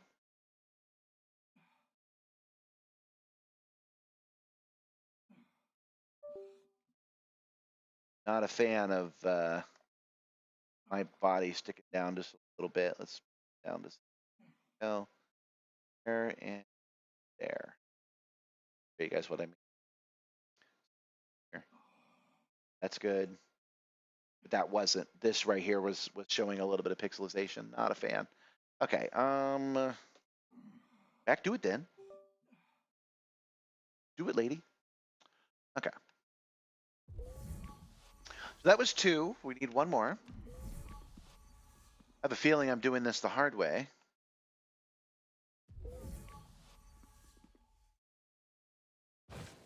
I jumped up just naturally. I jumped up to the top. Let's try the bottom. Oh, right. I'm also dying. I forgot about that. I'm on the hot side of the planet. So that's going to cook you. Let's go ahead and use a health pack.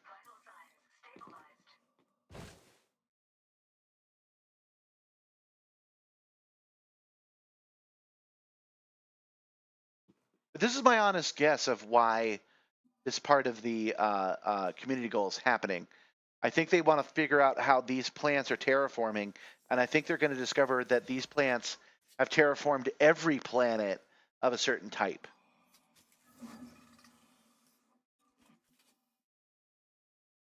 Oh, I'm fine now. The sun's gone down. That makes sense. Yeah, I probably would have baked myself because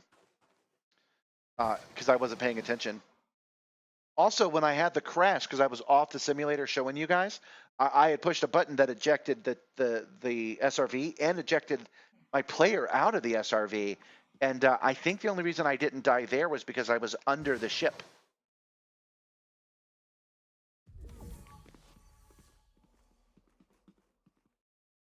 Can I even get to that?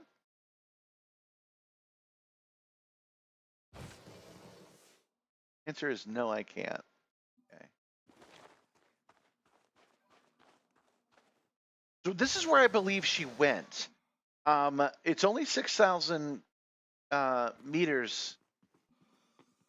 6,000, yeah, 6 kilometers from the crash site. So this is the most likely place she went. I wonder if there's any evidence of that being the case here. Surely somebody like Commander Burr or Galnet would have noticed it, but let's keep our eyes open. You know, if you see any tracks or used exobio cans, that kind of thing. They sometimes leave that garbage around, so there might be. There we go. That's an easy one.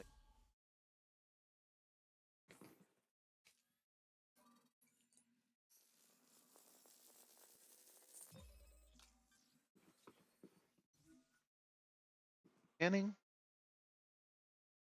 1 of 3. Alrighty.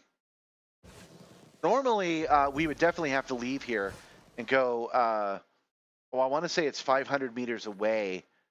Like, we would only be able to grab one of these samples from this entire forest. If I'm not mistaken, this is pretty big, so maybe not. Not an exobio expert, at least not yet. I'm working on it. Here's another good one.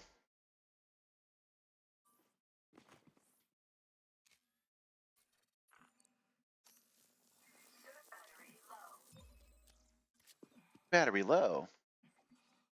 Not anymore. Go. I have no idea how much money we're making by doing this.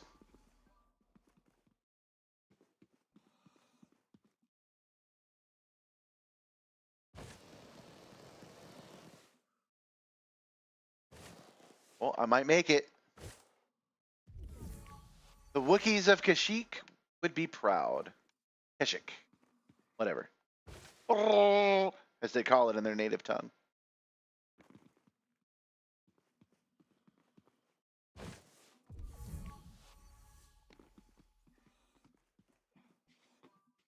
Okay, we've not been to a place that's actually, oh, these are open. The other ones were closed. These are open. How interesting. I was going to say we haven't been like face to face. Let's stick our faces in it. Hold on. Camera.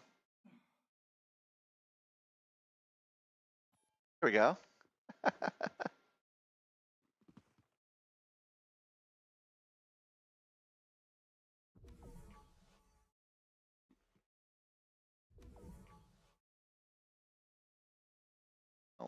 Oh, there's an active one.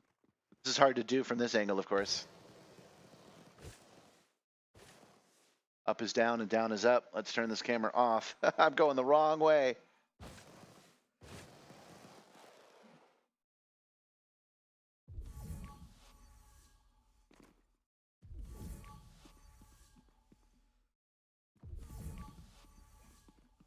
Oh, every time I pull the trigger, I get cold air shot at me from my haptic fans, by the way.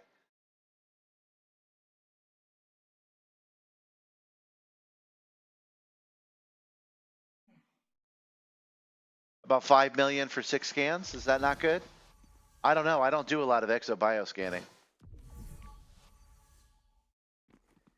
There it is. That's where we were.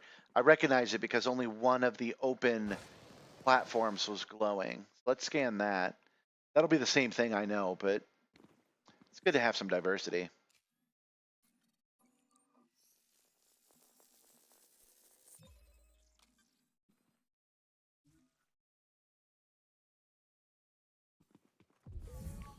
Okay, so we'll do this one, and that'll be the end of this little colony, and we'll go find another colony on this same planet, and then we will go check out the other planets and see what's up. I imagine it's going to be the same thing. So like I said, sit tight, y'all.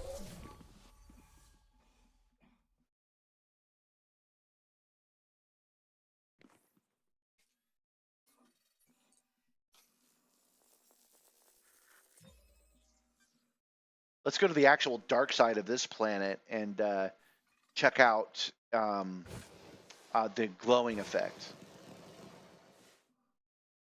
2.8 million for John. Okay. When did you go and turn it in?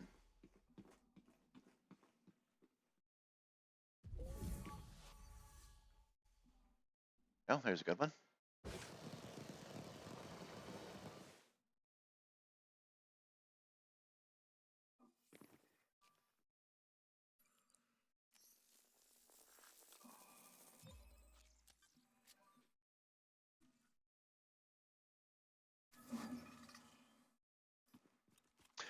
Let's talk about what they should obviously be doing for ExoBio updates. This is one of them.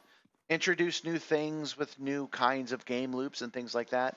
But they really, really should let you switch out your containers. If you're on a planet that has more than one ExoBio and they're all clustered together, you should be able to scan one and then scan the other. That's like a no-brainer. That seems pretty obvious to me. They haven't done that yet. So if there were two different kinds of ExoBio here, I should be able to like let's say the floor was one kind of mushroom, and then this thing growing out was a different kind of mushroom. I should be able to scan this one, and then this one, and I should be able to collect both samples. I know I said we were done here, but I like loot.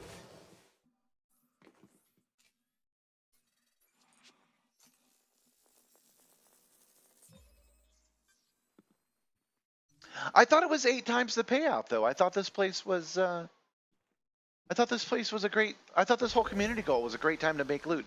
Are you guys sure you're returning it to the right place? I thought this was going to be a big money making thing.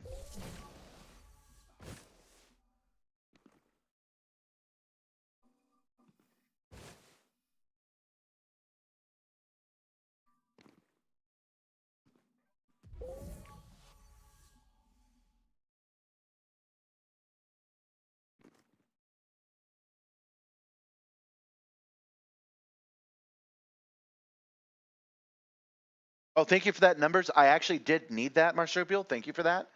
Because I actually do want to be in the top 75%. I actually want that suit. And a couple of streams ago, we got burned because I did the bare minimum and got outbid. The bare minimum went up by like a staggeringly low amount. We were short by like 15 tons on the last delivery. And I was pretty salty about it. Not, gamer salty. I was just like, oh man, come on, really? So I want to make sure that I get enough. So if you're saying that 15 full scans get us what we want, then we want 30 scans. And if 30 scans are gonna do it, then let's hold on. If 30 scans are gonna get us close enough, let's actually aim for 50 and see if we can get in the top 50%. Let's actually do that today because we've already scanned 3 of them, right? I'm having a hell of a time doing my last scan here, though.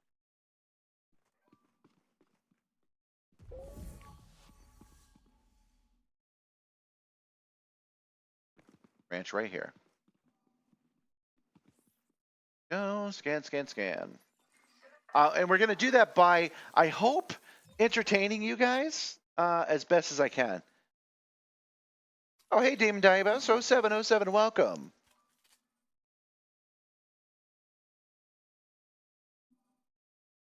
Go for 100? Yeah, we could do that. Well, how many can we do at the speed I'm going right now in the next 2.5 hours? Speed running is a thing that's kind of entertaining. That it was fun to scan that lady's ship, and it was fun to explore, but this is going to get kind of old for y'all. So maybe we should start thinking about speed running. Oh, wait, I'm running. Where's my car? I don't want to leave my car behind. This is my good Scorpion. But we've done 3, I believe. So that's not too bad in probably 25 minutes, I think it's been. And now that we know what we're doing, we could probably speed this up, especially if there's nothing else um, nothing else extraordinary happening if we've seen it. Like I could think of at least one thing. We haven't seen it at night, and I will stop to appreciate night.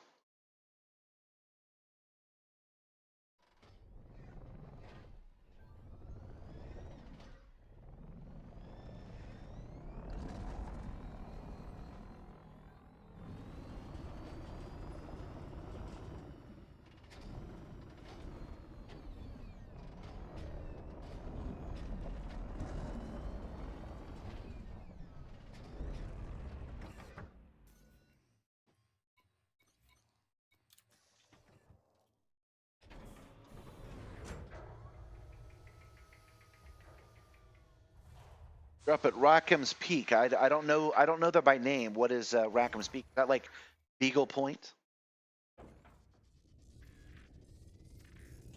Landing gear retracted.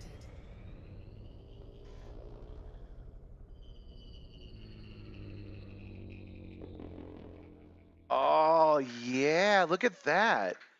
Are you actually taking me somewhere new?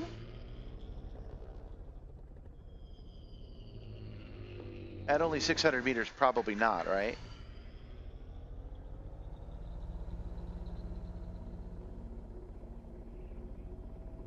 No, I didn't think so. Okay, how do I...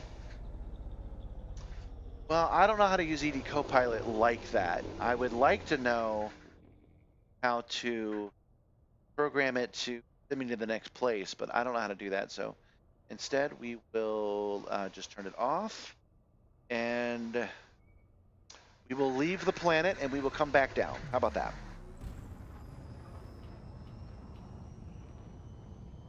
Oh, okay. So that's a place where Damon is very far away from here. Did you come in Frame shift drive. to do some of this CG? I don't know about you, man, but I want that. 3, 2, I don't know about you, but I want that Artemis suit. I really do. Whoops. This is a much more maneuverable ship than the Anaconda, y'all.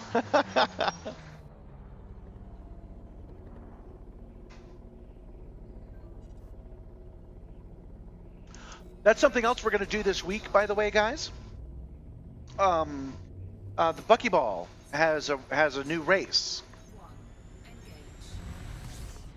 Engage. The Buckyball Racing Club has a new interstellar race, which I plan on entering either tomorrow or the next day. It depends on how we're doing with this community goal. It will probably be tomorrow. We'll probably do it tomorrow and then use the next day to come back. Oh, damn it, I did it again. I just wanted to turn around and look at the planet, but that's not in the cards. I'll have to use some overdrive. We'll probably go and spend some time trying to get our best time in the Buckyball Rally. And then we will go to back here and we'll finish up whatever we need to finish up. It being Wednesday. Oh, wait, this is a 2-week event. I was about to say that it being on a Wednesday that we'd get it in just before they kind of screw us over a little. But that'll be next week that we'll have to come back and scoop up some more. 4, 3, 2, 1. Engage. They're so far away that they buy wine at $270,000 a ton. Warning. Frame shift drive operating beyond. I have to do that. I have to do more exploring. But we were talking earlier about how I also have to be cognizant about the stream. And I have to make sure that I do things that you guys find interesting. Oh, they're on the map. Okay. They're just on the map as biological sites. That's cool. We're going to go to this one. We want to be on the dark side. Ah, the only way to get there is with Fleet Carrier. That's another short that's coming. How I don't use fleet carriers. All right, let's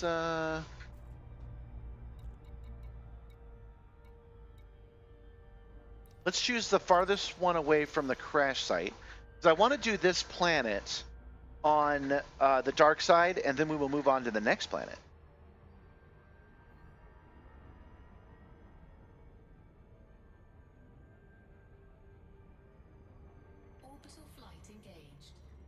Pretty sure this is our dark side. It's hard to tell when the planet is lit up, right?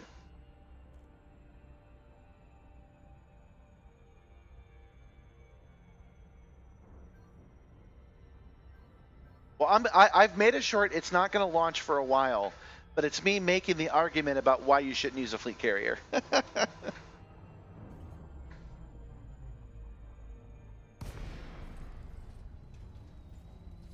But no hate if you use one.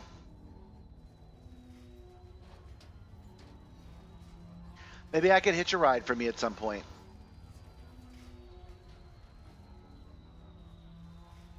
Wow, it's made a noticeable mark on the planet's floor. And it is most definitely nighttime.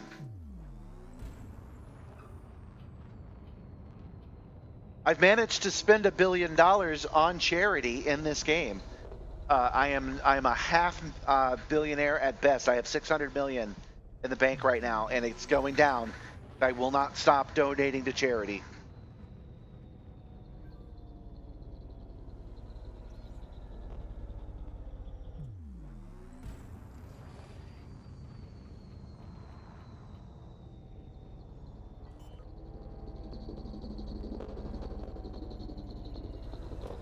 Landing gear deployed. Okay, I wanted to turn off night vision to have a better look around, but nope.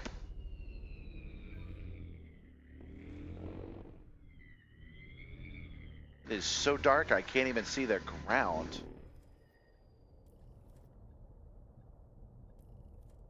I do prefer to land manually whenever possible.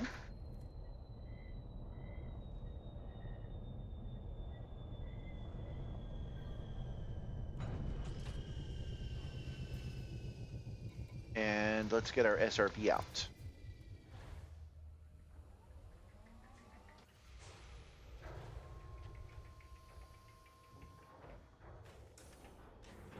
Low gravity warning.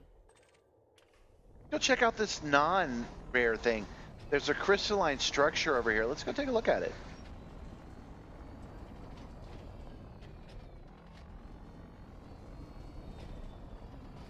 I can target it, which means I can shoot it.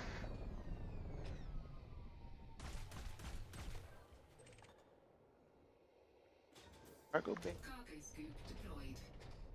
I could scoop it up. If it ever comes down, there we go. Oh, this is not a geolo. This is a different one. Okay. I hardly ever do this either.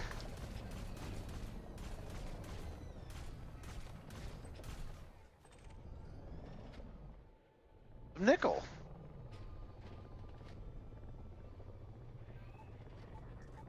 You can get a Scorpion SRV from any military base. They are almost always on the ground. I bought my Scorpion long ago. It's my favorite of the two. I wouldn't mind having more SRV choices. All right, let's head over to this this new area. Let's scan this in. I believe if we were going to make some money or get points or do the community goal, I believe nothing else we scan makes a difference. I think it does have to be these trees. Whoops. That's my bad. I totally lost control there. So if you type into Inara military bases, I believe it's called, you can buy a Scorpion from there.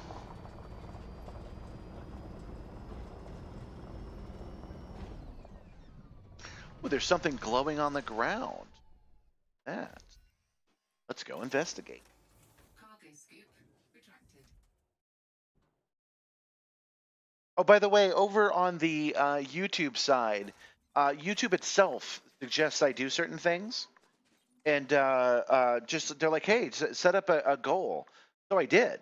The goal is if somebody gives me a super chat, just one person, I will turn on that fog machine I showed you guys earlier. I have it sitting right over there, and I will turn it on. And the next time I get hot, I will activate it. I have to do it manually until the parts come in, and I write the code. But I will do it. Felt like explaining what that was for. Another thing worth explaining is I am once again looking for subscribers. So if you like what I do here and you want to see more of it, The goal is 1,000 now, and we're doing quite well. We've gotten something like 30 subscribers this month since I started doing the shorts. But I haven't been getting any subscribers from the long form, which is where the shorts come from. So if you enjoy that, let me know. Oh, interesting. Let me know by subscribing. This bioluminescent stuff is not what we're scanning. I find that very interesting.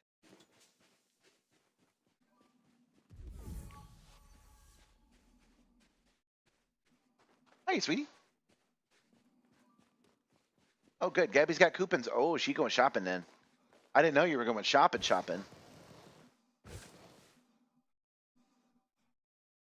I like potatoes.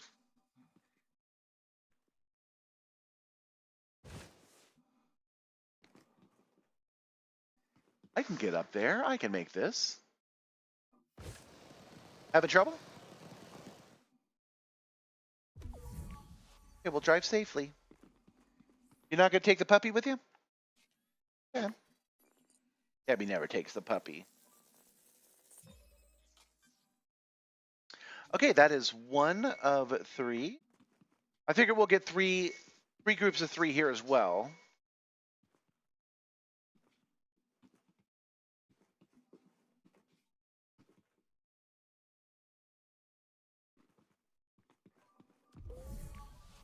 Boy, I'm glad they changed the range of the scanner. Hey, what's that? What's that purple thing there? I think that might be a different thing to scan.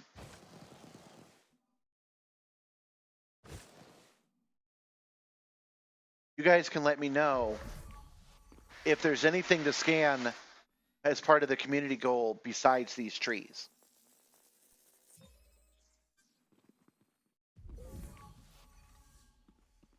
But I'm going to go scan it out of curiosity.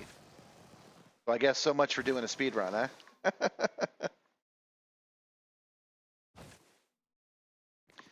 And not that bioscanning isn't fun, but I do wish that the SRV did it too. Only because got some.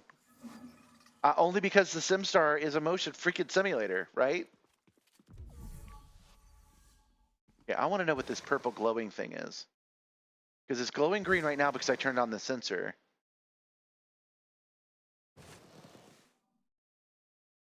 But it was purple before. You're looking at, what is that? Right. Okay, it's just regular bacteria, but we'll scan it anyway.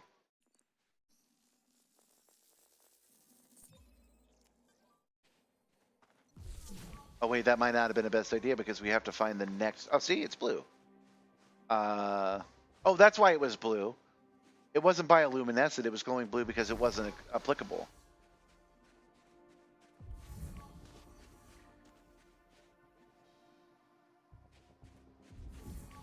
You guys probably knew this already. It was a problem to scan that.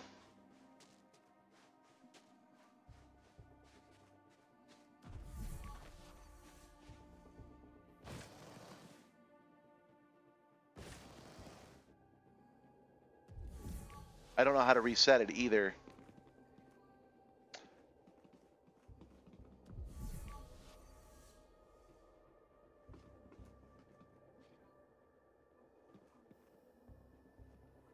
There's something out there. It's not part of the bacteria, but it's out there.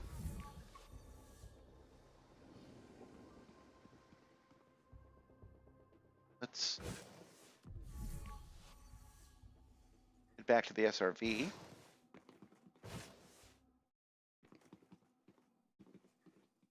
Oh, I can just scan the tree to get rid of the bacteria. Okay. We'll just do that because we know what bacteria is already. Although I do want to give myself the challenge of properly scanning some. When we first started doing the stream, we didn't understand how any of that worked. And I got really frustrated trying to find bacteria on a planet. And now I know how. I know what's happening. So I do want to do that. Thank you for the tip.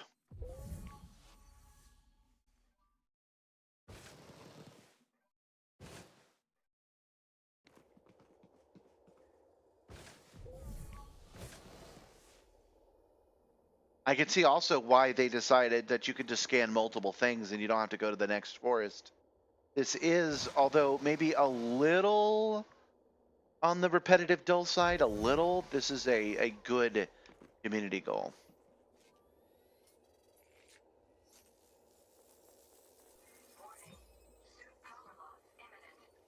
Ah, we got plenty of power.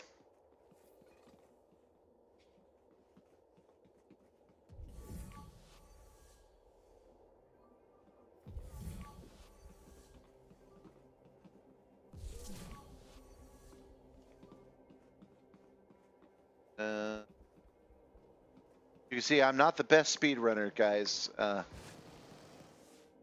know what to tell you on that.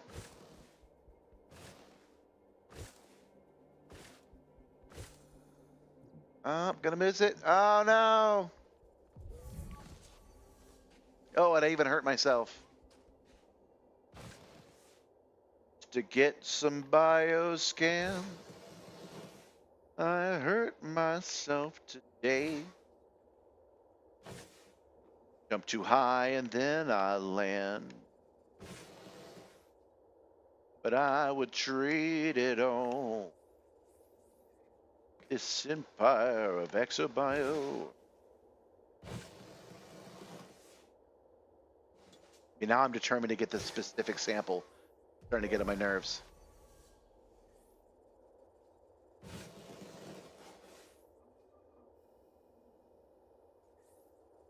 Come on. Get up there. Get up there. There we go.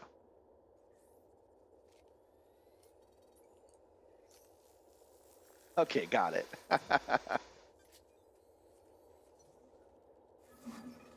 right, so we want one more from here, and then I think we'll leave this planet altogether. I might go, before we hit those other planets, I might go turn this in just to place on the board at all, and just kind of get a feel of my own how this works. Not to mention that if we die, we lose it all.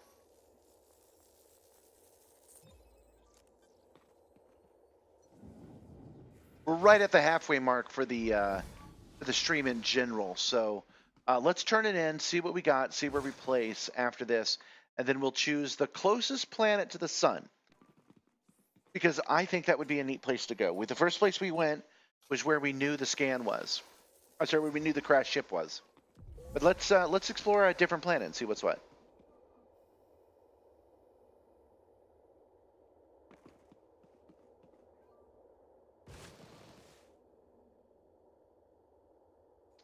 And all these little volcanoes.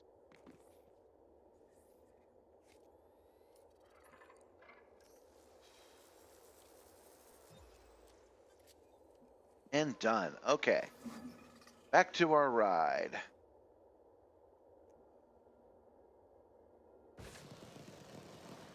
Oh yeah, let's go ahead and heal. There's no reason not to.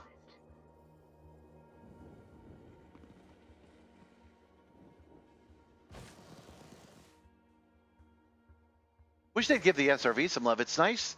It's weird that they went all in on Odyssey and didn't make a single community goal that used Odyssey until now. But I do want to see some love to my SRV, because you guys like the SRV. I like driving it. You guys like me driving it. So for me personally, they should do this. They should start introducing new SRV content.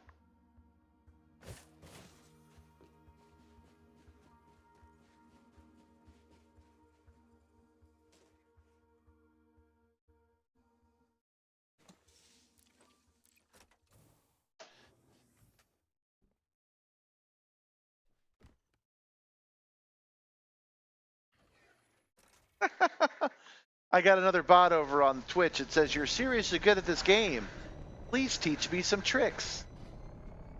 Yeah, sure thing, buddy. You're coming to watching my stream. You're watching me play this game. You think I'm good at it, and you want me to give you, like, private lessons. I'm sure you're real.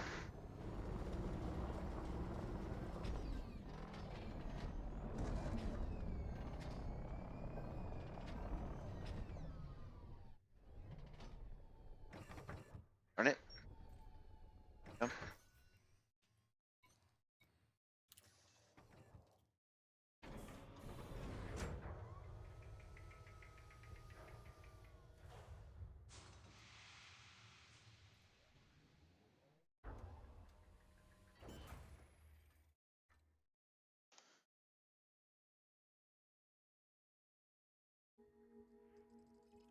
All right, so yeah, we're right next to the station anyway. It's the most logical place to go, and then we'll check out this planet right here. Because I'm just curious since this mini game involves overheating your suit. I'm curious what being so close to the sun is going to be like.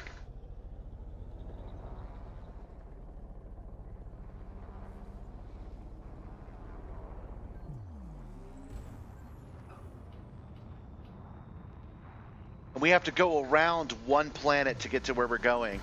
This is the kind of shit I love in Elite, and I wish was real in real life. I wish we could leave one planet and go to another and go, oh, we're going to have to go around Jupiter. 3, 2, 1, engage. Warning, frameshift drive operating beyond safety limits. Ooh, that's a lot.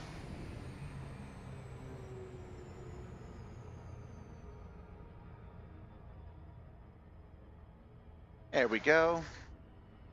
And right back to the same planet.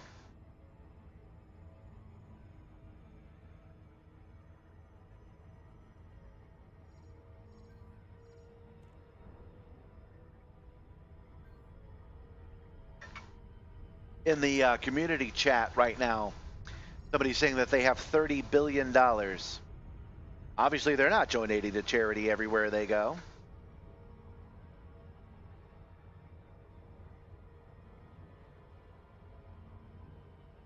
You guys should consider it. You should consider joining me in a goal of not being a billionaire when you play this game. Buy all the ships you want and then try to spend as much money as you can.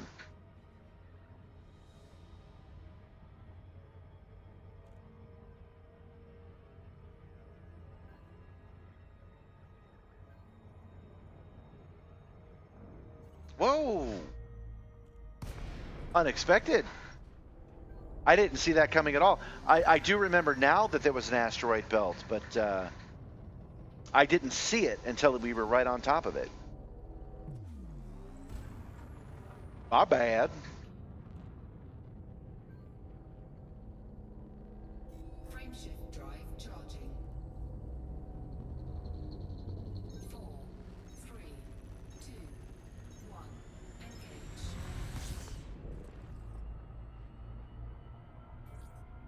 Oh yeah, we're coming on quick.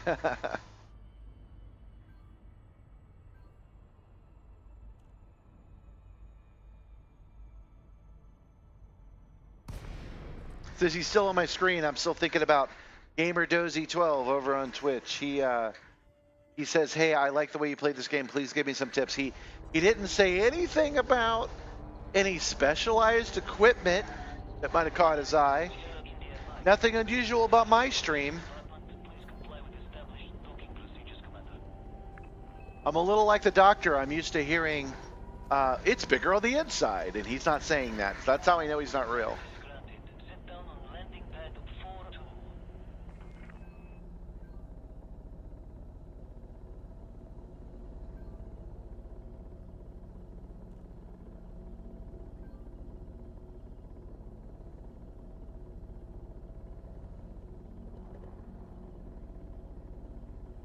Man, sometimes this game can get a little choppy with my relatively low graphics. I've got a 2080 and 16 gigs of RAM on an old school i5. So sometimes it doesn't run at its best, but it sure is pretty now that I've turned the settings up. Vectra, what are you doing? What are you doing? Out of the way. Meet me. Meet me. Out of the way.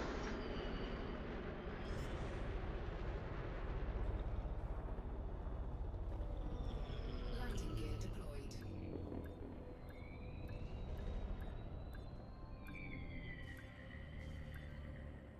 Up a little bit. Down a little bit.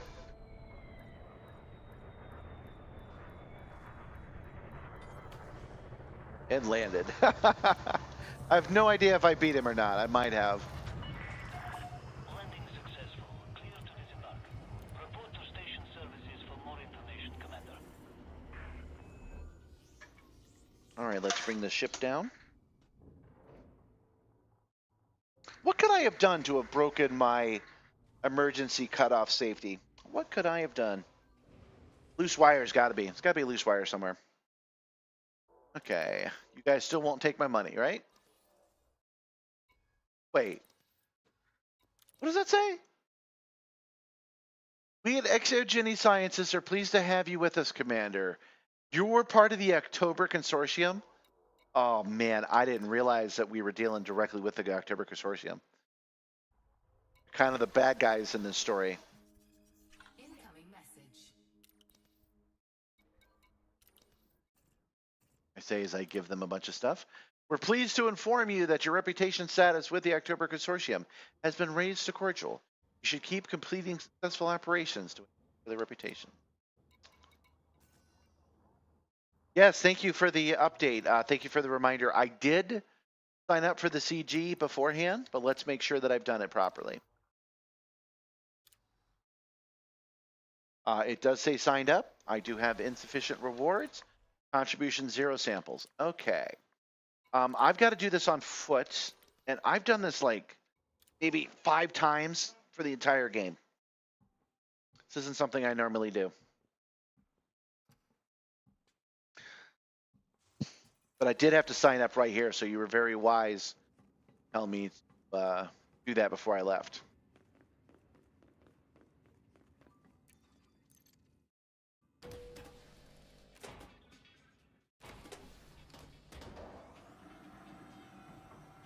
Hey, by the way, I keep getting copyright claims when I go to the bartenders. Evidently, the bartenders have copyrighted music that they play. That's pretty sketch. Come back, Vectra. Turn it off too. You know what? I'll take a look. This, by the way, this right here is what I was talking about when I said that maybe there were some signs that she had been there. You know, just like an empty Starbucks can, a crushed Pepsi can, something like that would have indicated it. Constant shift changes have ruined my sleep schedule.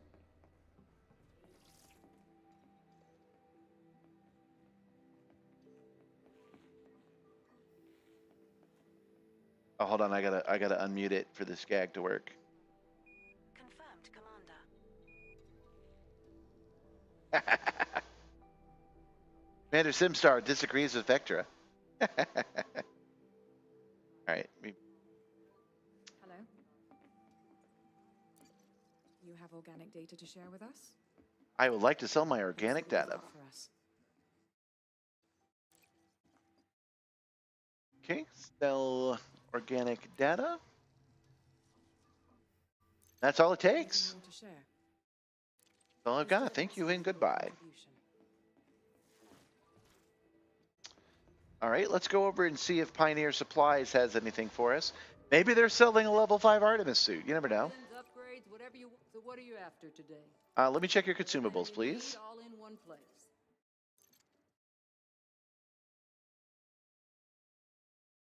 I can't tell you how many times a med kit saved my life. Always Else? pays to keep a few of these on hand. Anything else I can do for you? Okay, let me browse your stock, please. Nope, only the 3 base suits. Weapons we're not really interested in right now. Sure you've got And even if we could upgrade right the second, we wouldn't want to because we want to get the upgrades from the community. So that's it. We're done here, and we can move on to the next planet. Do you want an overpriced bauble that breaks the first time you drop it? Or do you want a tough, hard-wearing device that can take whatever life throws at it? Herculean machines make the most robust personal computing device.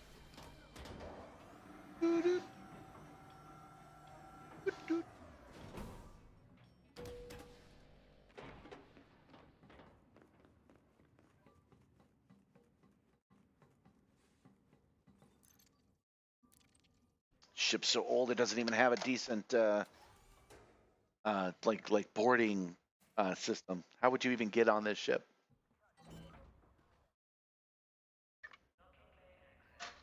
How do I need to make repairs? Okay. All right, so I wanted to check before we even moved on. Let's check the mission board and see what they say about the community goal. We'll check it right from here since we're already here. 7 samples collected. We're in the top 100%. So we just need to get to the top 75% in order to get it. And the number I'm getting is at least it's at least 15. So we can do 15 today, and then we'll come back. Maybe not tomorrow, but the next day, and we do some. Okay, let's set a course. Oops, not a galaxy course, a local course. Try that one more time. There we go. Let's go to planet A. Let's zoom in and see if there's anything of note from this map. Probably not. No, you never know. The colony or oh, we'll approach it, scan it, and go to the bio signs. But oh, this one will sign you up even if you didn't sign up. I did have some that did that, and I did have some that didn't do that. One of the bring in the planetary scans from about a year ago did not automatically scan, so that was embarrassing. I had to go back out into space for a couple of hours and scan some more. All right, we're going to do just a little bit of stretching. I guess we could take a break. It's a 2-minute break. Oh, but I mainly just want to get up and stretch a little bit.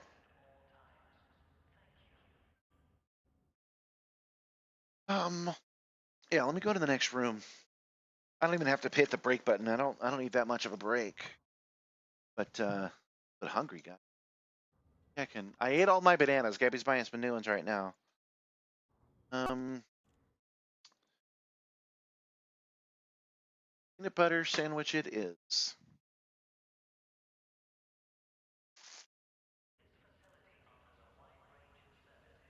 Running low on bread. I'm sure she's getting some more of that as well.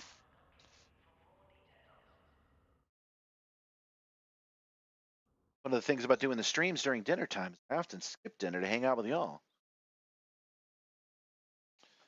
I said peanut butter sandwich, but let's put a little bit. Also almost out of.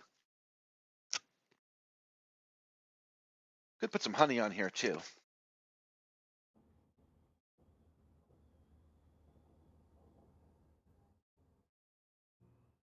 But I won't on this. I'll let you guys ask me to. Because I am here to entertain you. Oh. Sandwich get.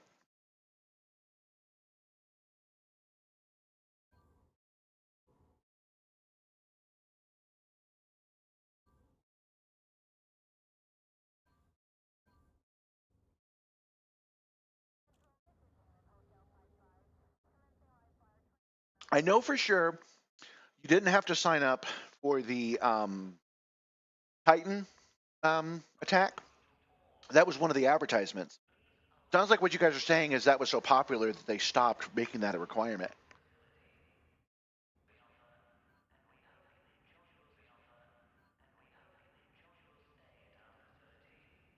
And you guys, these lockups are really annoying. And look, it didn't even save my changes. It left me high. Go ahead and fix it again. 1 second.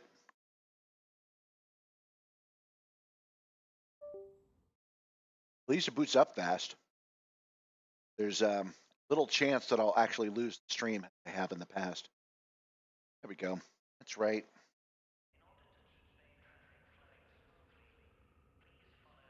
Not right. Not right. There we go. Entertainment.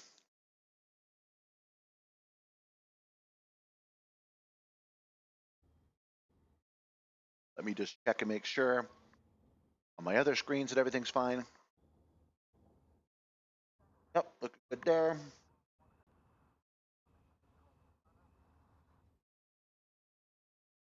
Yep, looking good there. Gotta be that wire, man. It's gotta be that wire. I must have bumped it when I walked in. We tape it now? I'm still looking for a little bit of a break. You try to tape it right now? I say yes.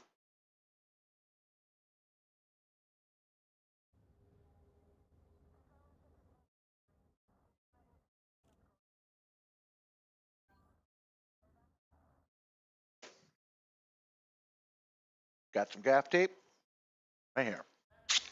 And we will probably lose the stream again because if it is this loose wire, I'm messing with it, right? So we'll probably disconnect this a third time.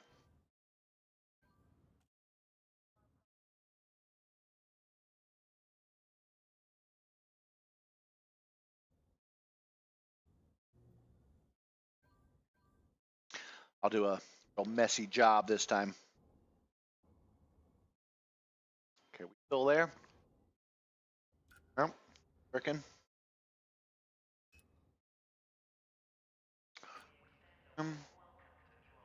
That up a little bit, that down a little bit. You know what?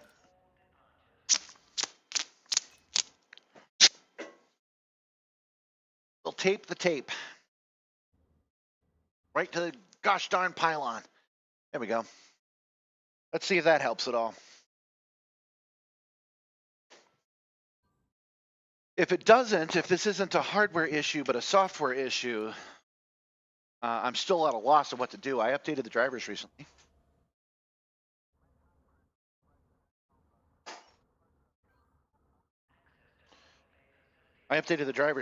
So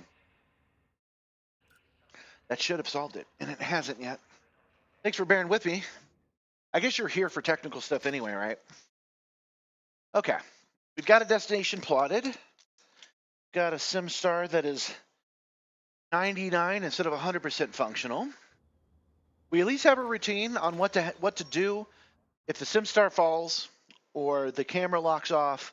You at least have an order of operations, and that's about as good as you can ask for, really.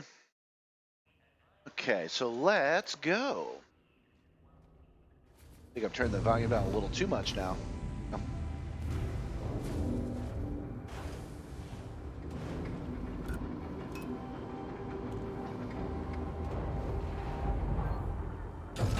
I guess after all that talk of me taking a break. Ship restraints withdrawn. Departure authorized.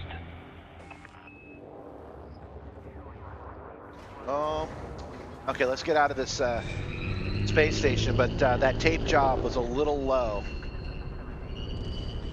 It's going to get pulled on. It's going to get tugged on. You might actually see it on camera that it's getting tugged on a little bit.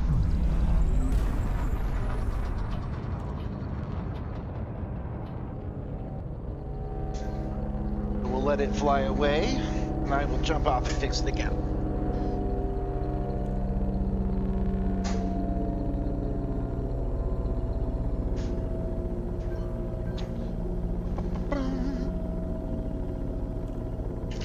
I just got to move it up a little bit. That should do. Clear of the station. Flight control signing off. There we go.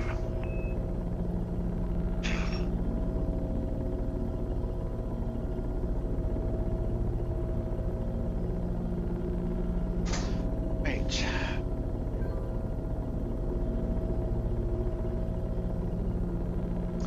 And refasten our harness.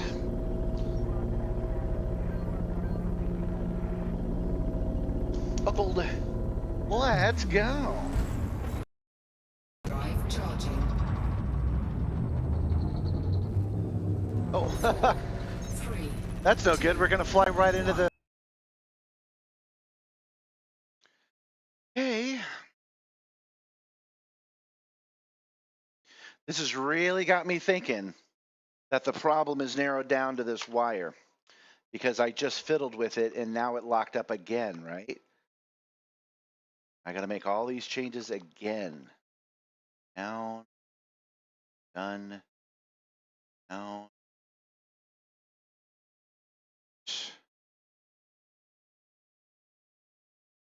Done.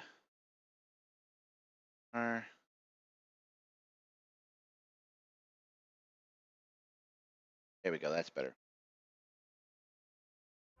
There we go. Okay. Now, while that was freaking happening, while I was crashing the freaking game, the freaking stream for I think it's the 5th time today. While that was happening, I also crashed into this planetary rings. I got that going for me. All right, let's try to leave once more.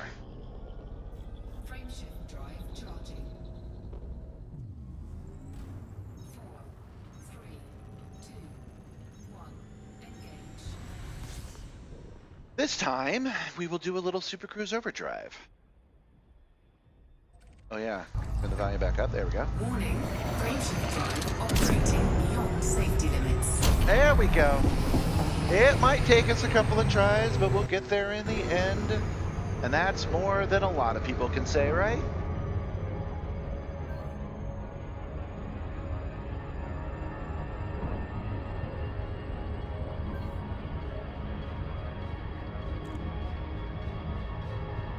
I once again appreciate you guys bearing with me while I try to fix that out. Sort that out. I do think I'm a lot closer than I was before to solving the problem. Because if I've made the problem worse... Hey, Tip Tip. If I've made the problem worse, that means that I'm on the right track, right? And yeah, welcome, Tip Tip. Yeah, we're searching aliens.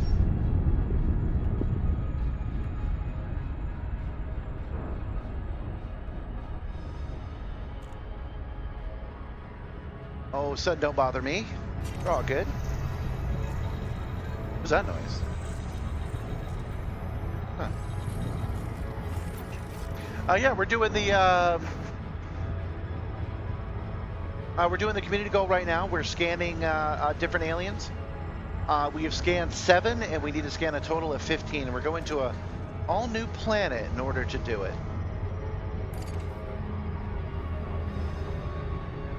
We went to the first planet that was part of the storyline, and now we are going to the first planet in the solar system in order to scan. And luckily I brought my good scanner with me, so we should be able to do this with 2, maybe 3 probes. And then we can land on it on both light side and dark side, and grab at least 4 this time.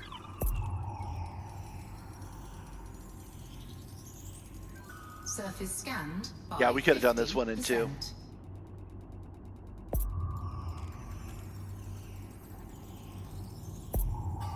Surface scan complete. Lava spouts, Surface scan formaloids, and vents, bacterium, and yeah, we want these, I believe. Okay. Also, on the previous planet, they showed up has biological samples. So we'll see that. We'll see if that's the case. Navigation. Yeah, okay. So we'll just select the nearest biological site that way. Right on the edge, and we'll go check it out.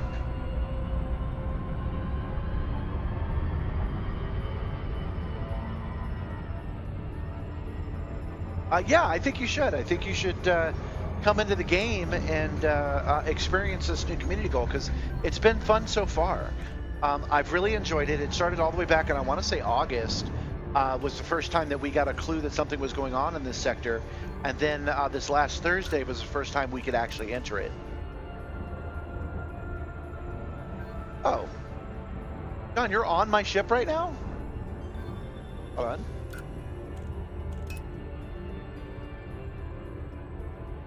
I didn't realize that's what you were saying. One second. Orbital flight engaged. John, what are you doing on my ship?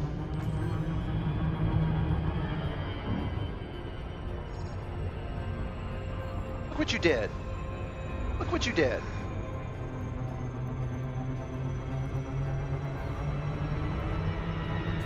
Hull integrity compromised.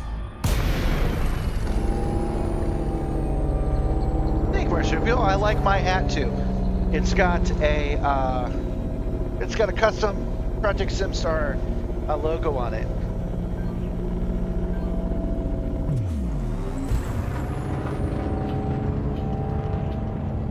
A New Hope is your Goid killer? Nope, it's not that kind of aliens. Haven't you heard, Tip Tip? War is over. We won.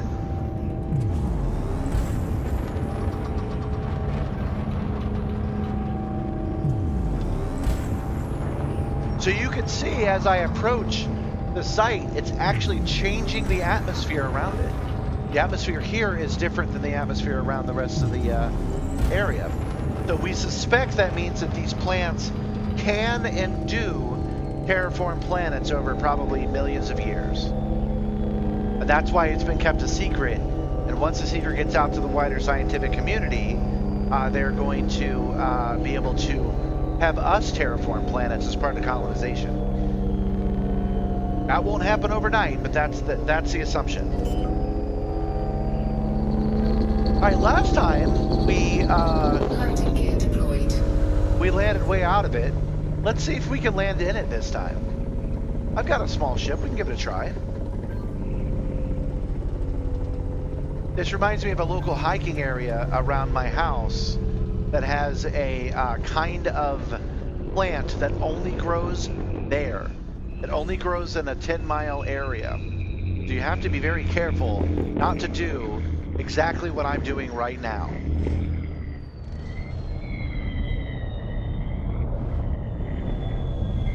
Oh, boo. You can clearly see I can do it, but it's not letting me. Boo. All right. I'll quit fooling around. Let's land on the outside of it.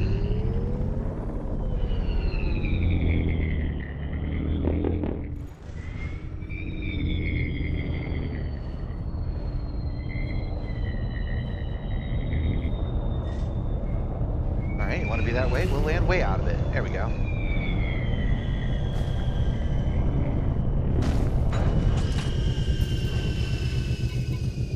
And we will take our SRV.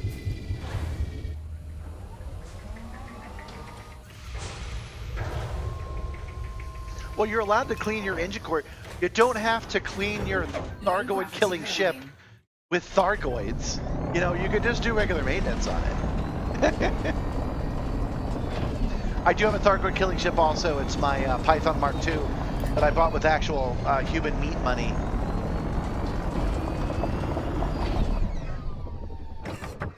Seems like a good spot to stop.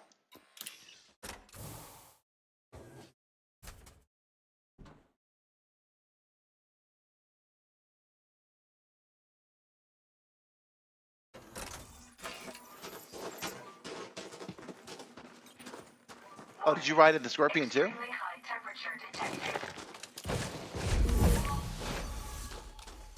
I don't know if the game can handle it. I imagine that it can, but I have not yet tested if the dangerously high temperatures, if we're directly in the sun, like let's say this is sunlight right here, and we come over to the shade of a tree, will that stop us from overheating and dying? Not know. I'd like to find out, but I think we're on the dusk side of the planet right now. I don't think it's particularly dangerous. I also didn't check to see. Oh, I could do that right now, actually. Let's see what there is to know about this planet. A rocky body. Its distance from arrival is 150 light seconds. Exploration, landable surface, minor silicate vapor, bacterium, environment. Gravity is 0.39. So that's higher than it was on the other planet. Temperature is 698 Kelvin. That's 797 Fahrenheit. Atmosphere is hot, thin carbon dioxide. Pressure is 0.007 atmosphere, and that's what I've been talking about. That's how we normally land. So I expect there to be an update soon where we can land in 0.5 atmosphere instead of 0.007. So it still won't be Earth, but it will be a new environment for us to explore. Chemical materials: iron, sulfur, nickel, carbon, phosphorus, zinc, gallium, germanium, tin, ruthenium, mercury. Orbital properties: rotational period 51.333. So I'm guessing that's 51 days in a year. That's what I'm thinking. Dang, I'm really sucking compared to last. Must be the new gravity. There we go. Axial tilt is 0.05. Semi-major axis is 0.3. And argument of... Oh, it got locked off. I don't know what that means anyway. Maybe it's a 50-hour... maybe it's a 50-hour day. Maybe that's what they mean.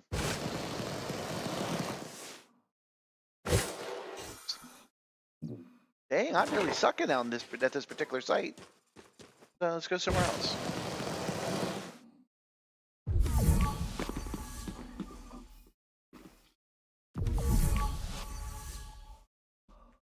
can see 2 here, so you're on the right tree this time, I think.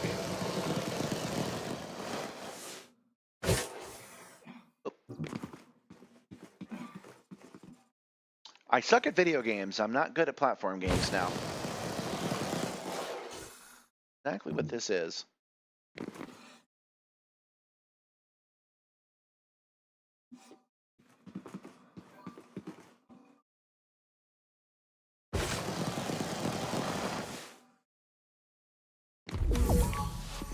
There we go. Let's finally get our scan on.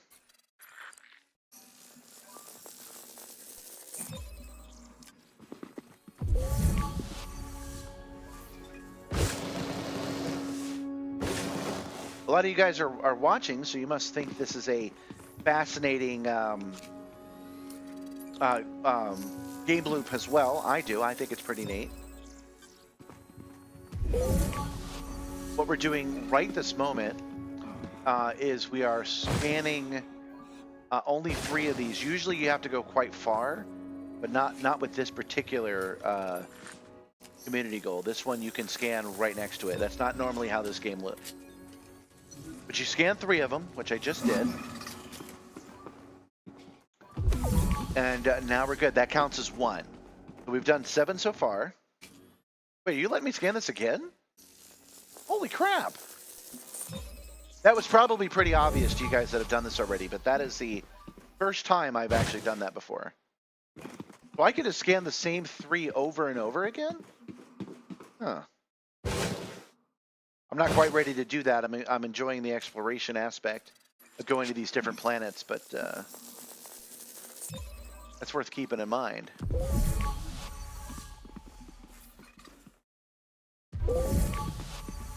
When you pull the left trigger, it brings up all this green. It's the green that we're looking for.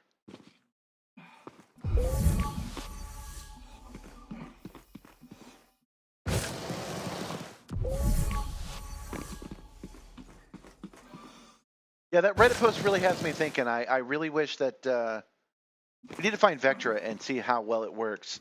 It would be cool if the October Consortium had said no to this, and we were now at war with them, and they had commandos here, and we were fighting commandos on these mushrooms. I don't see how that would require new game mechanics. Maybe it does, because maybe the AI doesn't understand levels. I'm not going to attack you for real, Vec, but hold on. I'm just saying, like let's say you were an enemy, right? Yeah, I just wanted to activate your shield. If you were an enemy, we'd be able to have a little battle here, and that would be kind of neat. Missed opportunity, I think. Not so much that I'm complaining. I just now that it's been pointed out to me, I can't unsee it.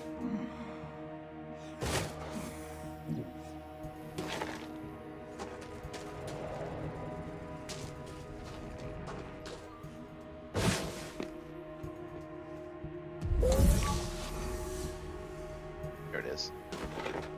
Determined to get this particular one.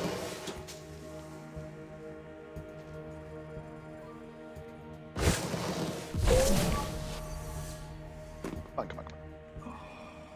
Get up there. Ah! I want this scan.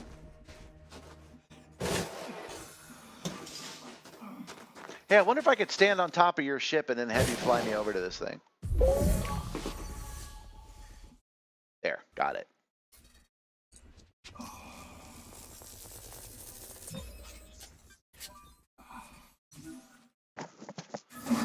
Okay, so that's 2. I think we should get 4 from this this little area.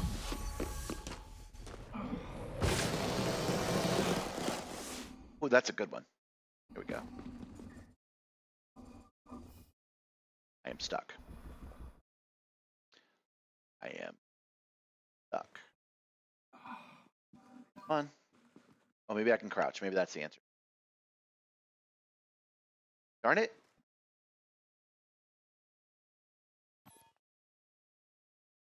I am stuck. There we go. Now, where were we?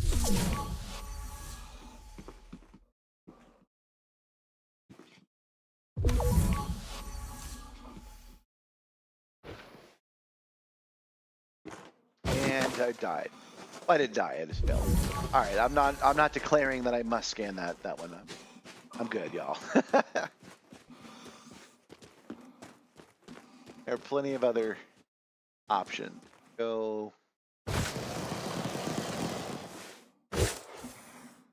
This one over here caught my eye. Let's see if there's.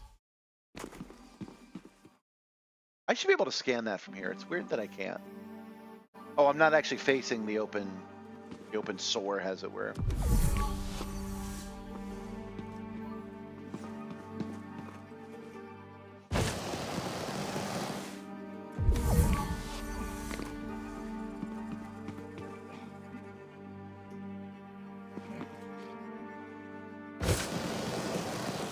There we go. All right, hey, give it.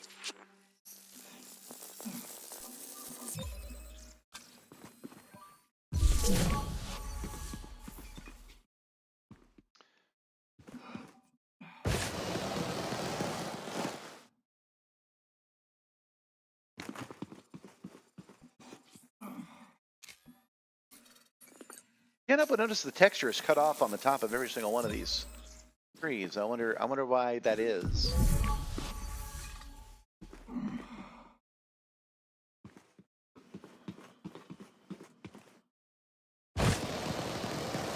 Oh, I didn't notice that before.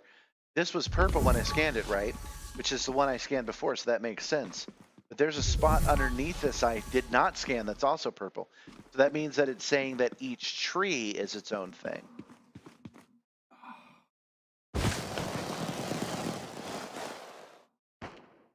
Beating at me? Oh, the sun's coming up. Oh, that's cool. The sun's coming up and now I'm dying.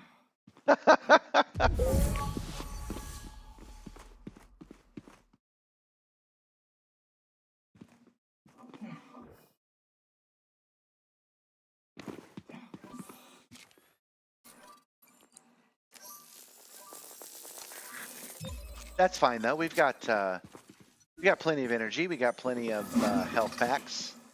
Good.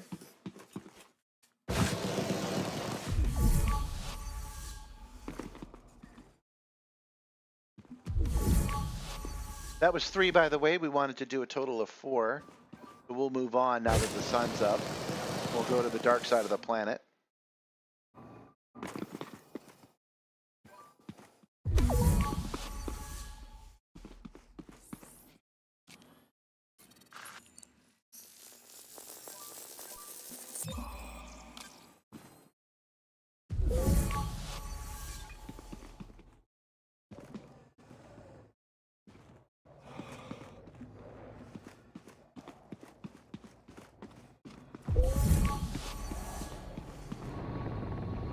You know, someone had asked me what I was going to do after I'm done playing Elite, and I said that legitimately... Oh, I missed it. Oh, I didn't miss it. I said that legitimately, the way I see it, I have about 2.5 years of Elite content that I can stream. But I forgot that they're adding new content. So whatever operations is going to probably open up a whole new thing for me. Suit power loss imminent.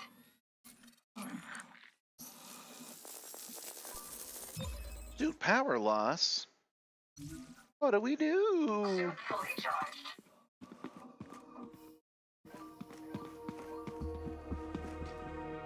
Vectra, since you're running with me, man, I hope you're paying attention because I'm just going to jump in my ship and leave. You don't want to get stuck here.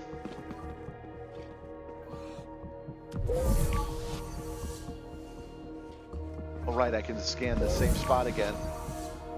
Wait, no, I already did. Okay. I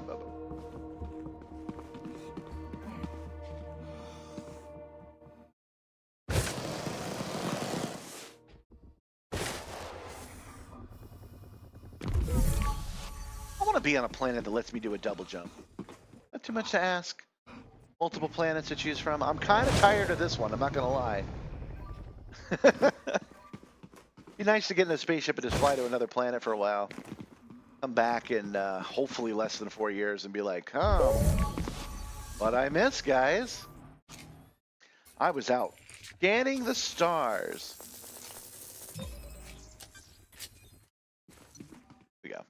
I've changed my mind. I want to get one more.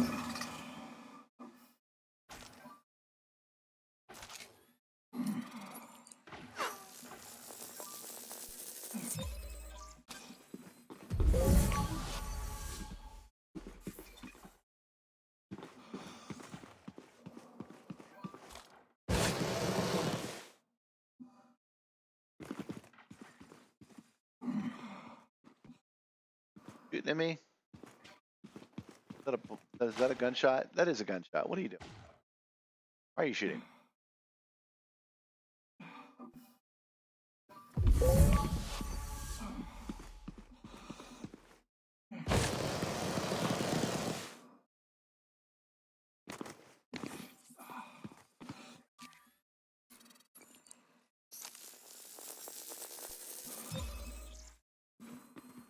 There isn't much to say now that we've got the routine down. What else should we talk about? Do you guys have any questions about the fans or the plans for the smoke or anything?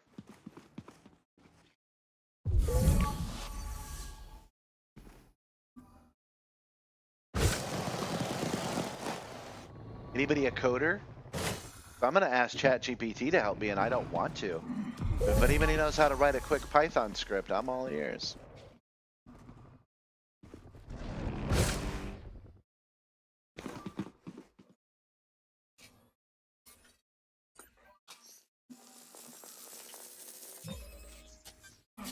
There we go. That's enough of this site.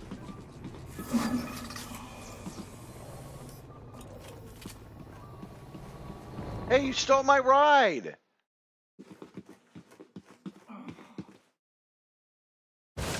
Steal my car? My Scorpion, man. You can't take that. Get out of my car. Sir, get out of the car! Shield activated. I prefer the Corsair for combat or the Anaconda still. I prefer the Mandalay for travel. Although my favorite was always the Asset Explorer, and I prefer this SRV. This specific freaking Scorpion. Get out of my car.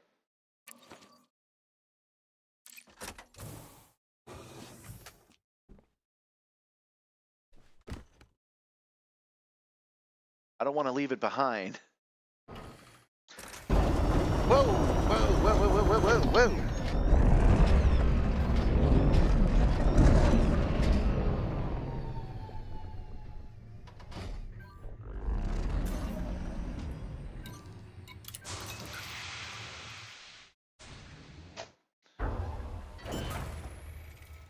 I prefer this specific Scorpion for the ground stuff. Landing gear retracted.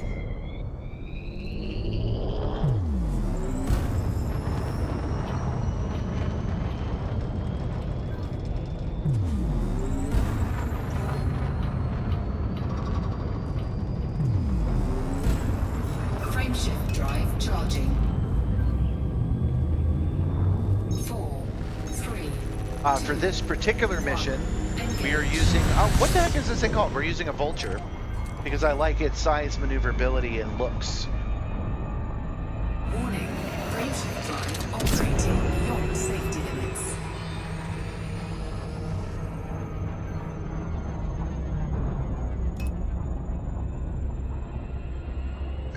Okay, so we wanted the farthest biological site from the one we were just at. Warning. Frameshift drive operating beyond safety limits. If the multi-crew crashes, it'll be Vector that gets kicked out. I'll still be fine. Let's not run into the planet this time. We're only going to do this like 25 times. Oh, you are Vector saying that.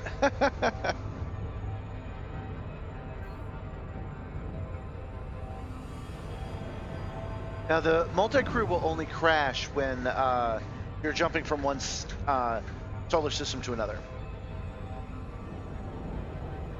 Feel pretty good about this approach. Guys, I'm actually getting cold because we haven't been near a SAR. It's been blowing cold air on me for a bit.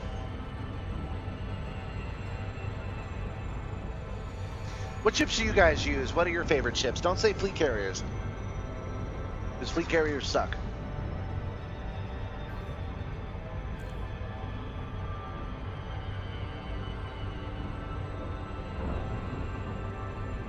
A guy named Zoinks Shaggy been having a long conversation with Spooky Turtle on the general chat tonight.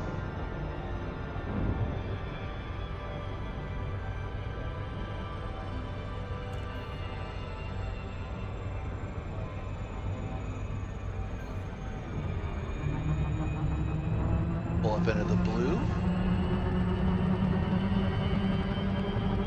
Got to pull quite a bit of kilometers off. I said no fleet carriers. Fleet carriers suck. You were wrong.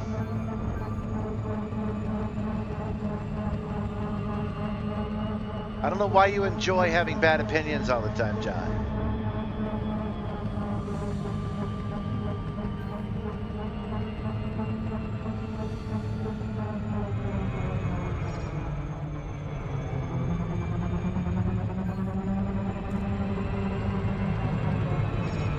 Yeah, it's a nice looking planet. I wonder if they've spruced up this particular solar system since they were able to give it so much attention. Oh, you're talking about the Corvette?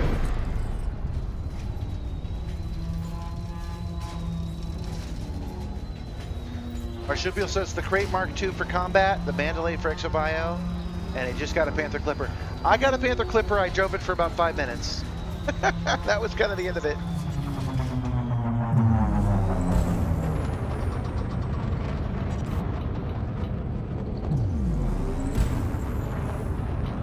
You tell me a lot of things, John. I don't remember everything. Oh, he's right. Yeah, take a look at that beautiful atmospheric haze. They're definitely doing something. This is a special solar system. In fact, we should approach another planet. Try to remind me to do that before we go to bed tonight. We should approach another planet outside the solar system and see if it's as nice.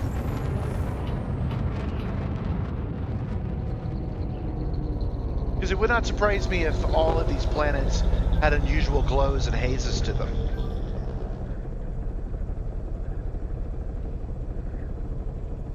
As they slowly introduce this game mechanic.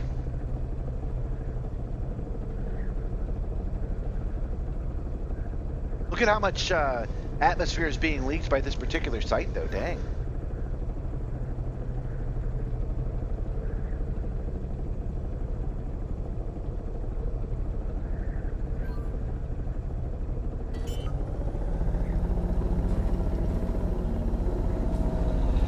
Landing gear deployed.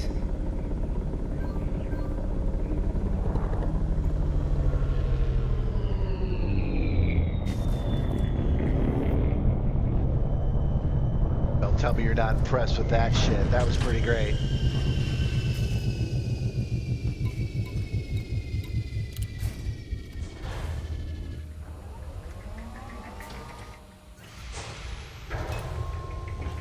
Atmospheric landings are coming, I'm telling you. Low gravity warning. Into my own dang ship. Yeah.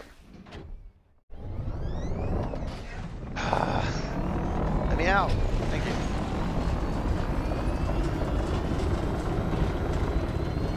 Looks like a Gungan city kind of glow and haze.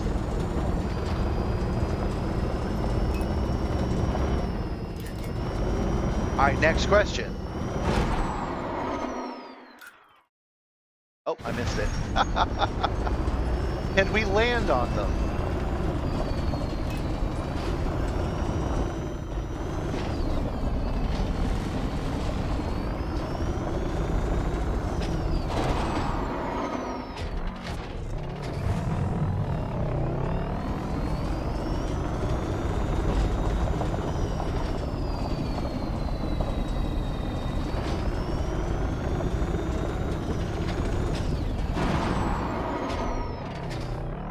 Oh, come on.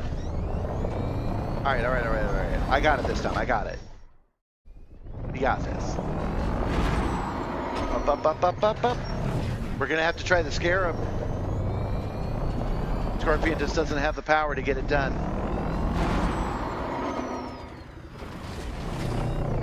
All right, I give up.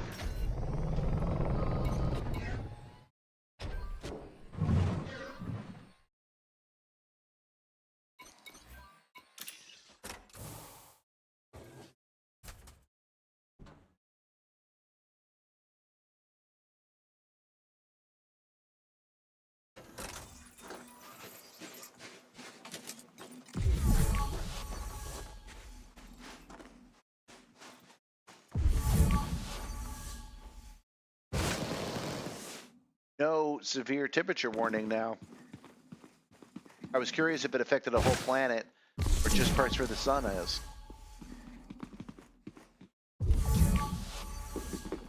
Okay. That looks like a good one.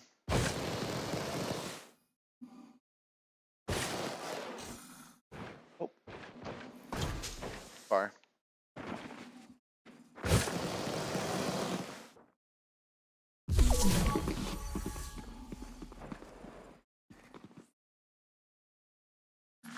What happens if we both scan? Ah, dang it.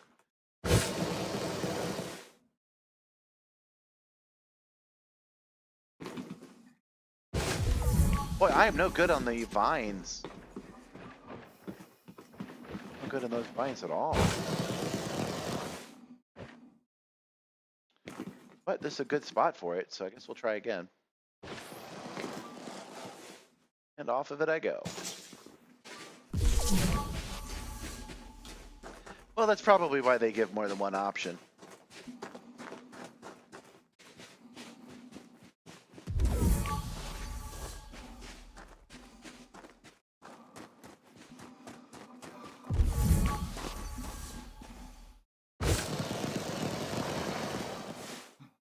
There we go. Now we're talking.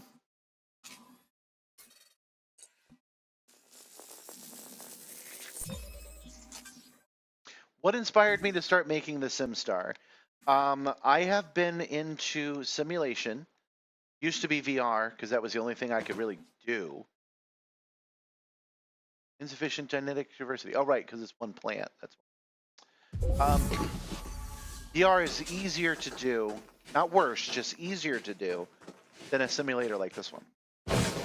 But I built my first simulator, I want to say when I was 8 years old. I built a DeLorean from not just Back to the Future, but Back to the Future the ride out of cardboard pizza boxes when I was 8. Maybe 10. Timeline now. And I have been chasing this. That wasn't even my first.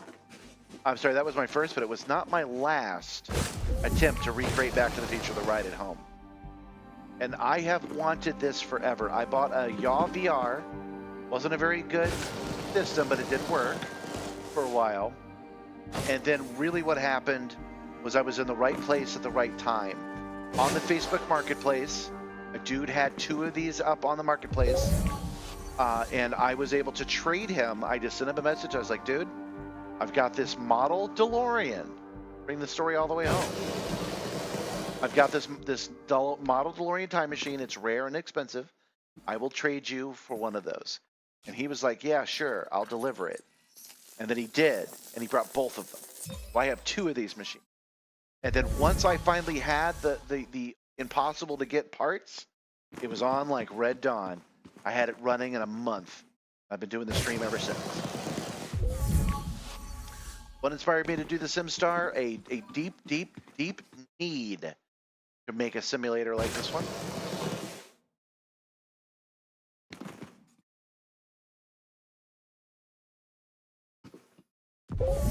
Also, just because my simulator is quite large and quite, you know, like a thing, it's a whole thing, I do want to remind you guys that you don't have to spend a lot of money. I didn't spend a lot of money, but you don't have to do a lot of innovation and be a rich man, be Joe Rogan, buy a $600,000 simulator. You can get good haptics if you try for cheap.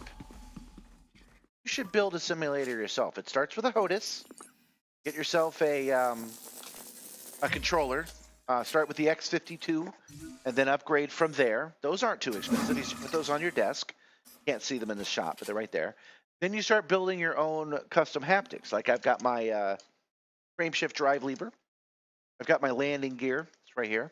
And I've got a set of 8 custom buttons that I can press. You build that, and that just stays on your desk, right? Then the next thing you do is you build a aluminum frame. Go to Chase Cam. You build yourself an aluminum frame, and those they sell on Amazon.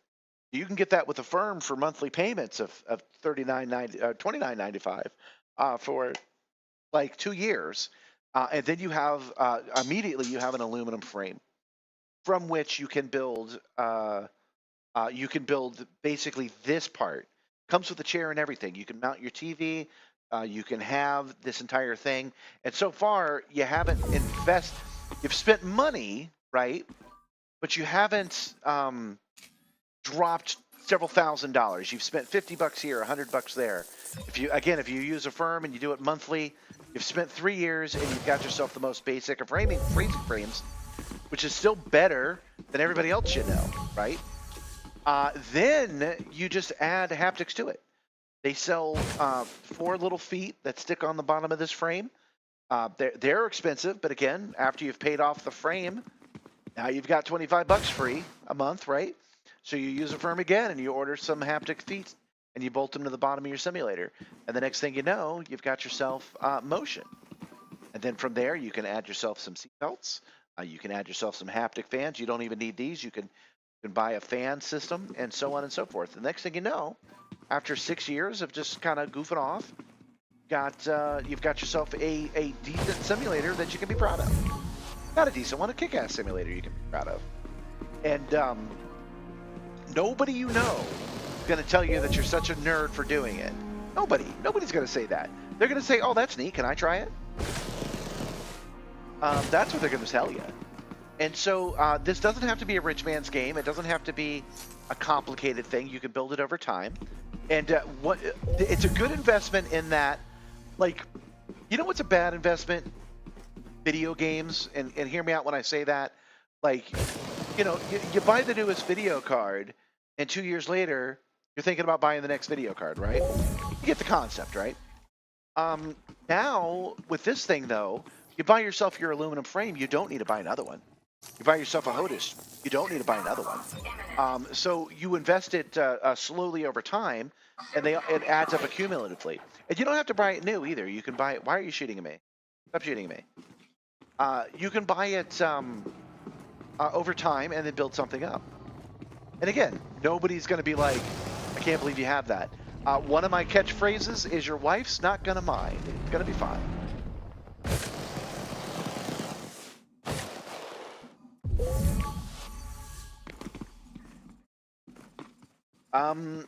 So what did the DeLorean... it wasn't a DeLorean simulator.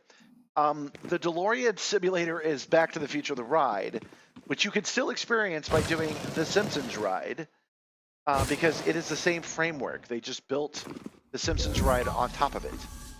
So that's why there are gull-wing doors on Krusty the Clown's roller coasters, because they're actually secretly DeLoreans. Those were amazing. Those only had roll pitch. Yeah, those only had 2 degrees of freedom, and they were amazing. It's the best ride ever made, honestly. But what you're probably asking is, what was my DeLorean time machine model like? And you can't scan this shit forever. Got that one complete. So let's actually just take another break. Let's. Sorry about that once again, my friends. I think we're getting closer to finding out what's going on. Yes. Let me go through the rigmarole. Okay, so right when that locked up, as I was talking, right when it locked up, I was bringing the Simstarr down, and I was switching the keyboard from one to the other, and that's when OBS crashed. So I'm still thinking it's a USB issue. And I think the problem is when I switch this keyboard one computer to the other. I will be more careful about that. Give me a moment though, while I just make sure that we are good to go. That's looking good. Good.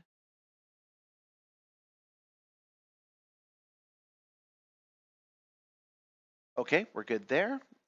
Back. Make sure both are recording. They are.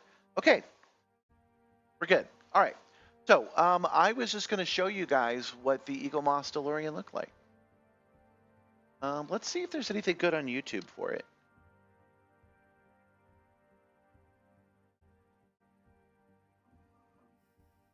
Moss DeLorean. All right, so this is it right here. Oh wait, that's a short. We don't. Oh, this one looks good. Oh, let's.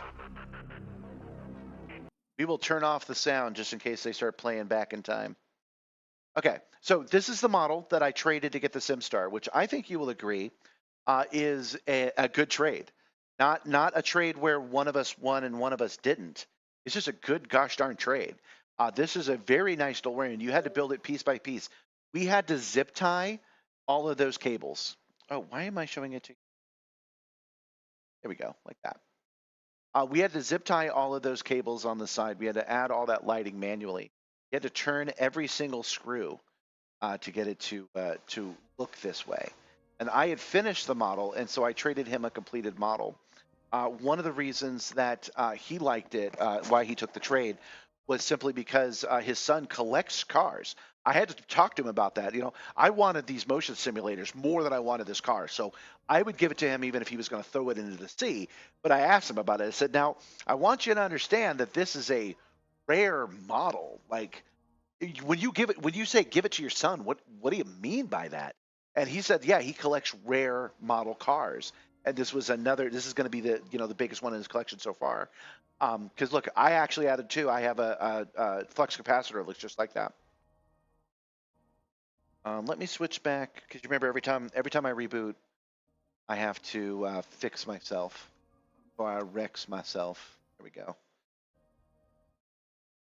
We're down. There we go. Good. Okay. Yeah, it comes with a spare tire. You had to put the hubcap on. I don't have the emergency cache that he does, but you had to assemble those hydraulics.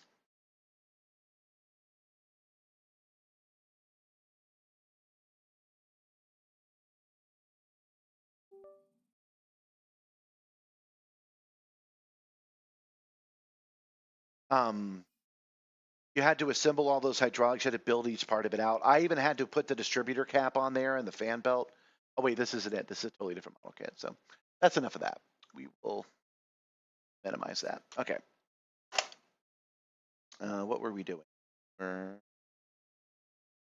that down. Turning this back on. And hopefully not breaking my system as I do so. All right.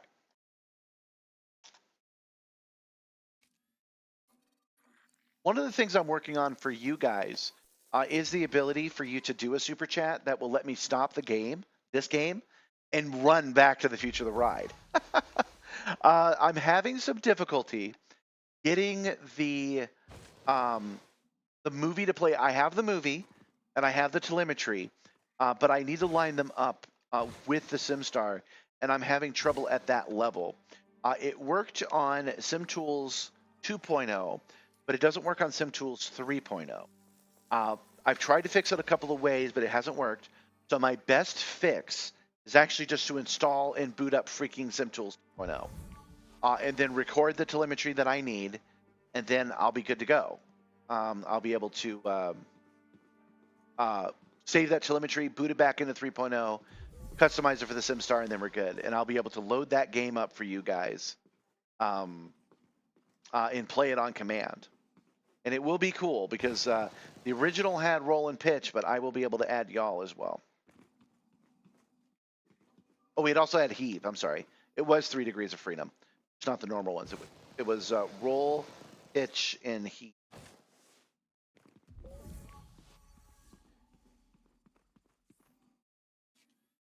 I happen to have met somebody who worked on it, worked on the models for the Back to the Future, the ride. Oh, we're done already. Let's do one more since that was so easy. Then we'll go to another planet.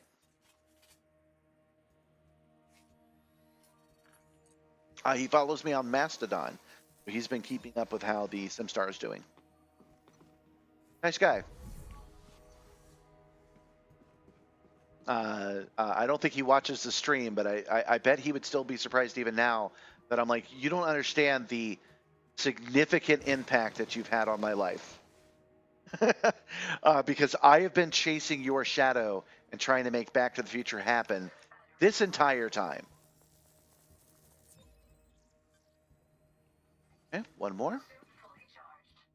I think we have a good loop here, so since we could scan the same ones over and over again, I think we should a bunch of times. Because we're aiming for 15 total, and we were 7 when we started.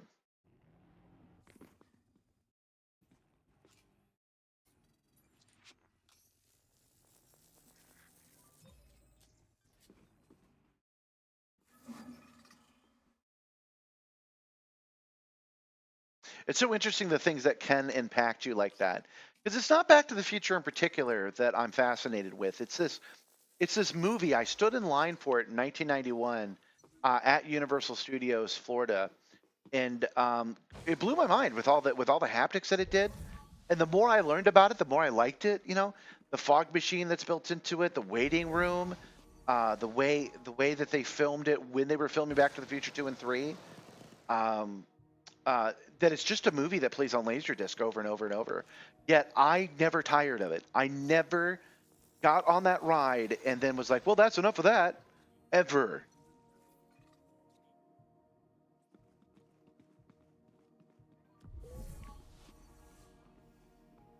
I've also never found a simulation I didn't like, even if the subject matter is something I don't like.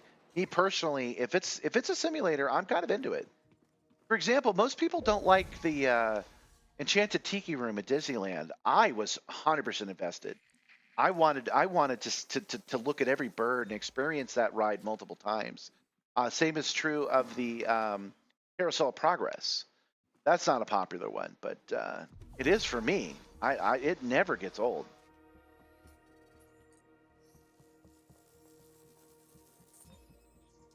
Oh, that's interesting. ED Copilot just said that there was only one unidentified biological source on this planet remaining to discover. So maybe we take a moment and we scan the last thing on this planet before we leave. I don't know how difficult that would be. That bacteria would have been hard, but if it's one of those plants, regular exobio, then maybe we take a look. I know we have a groove right here. I'm not against farming it if you guys aren't. If you guys continue watching this with me, we'll do this for probably another 20 minutes or so. You've got a routine now.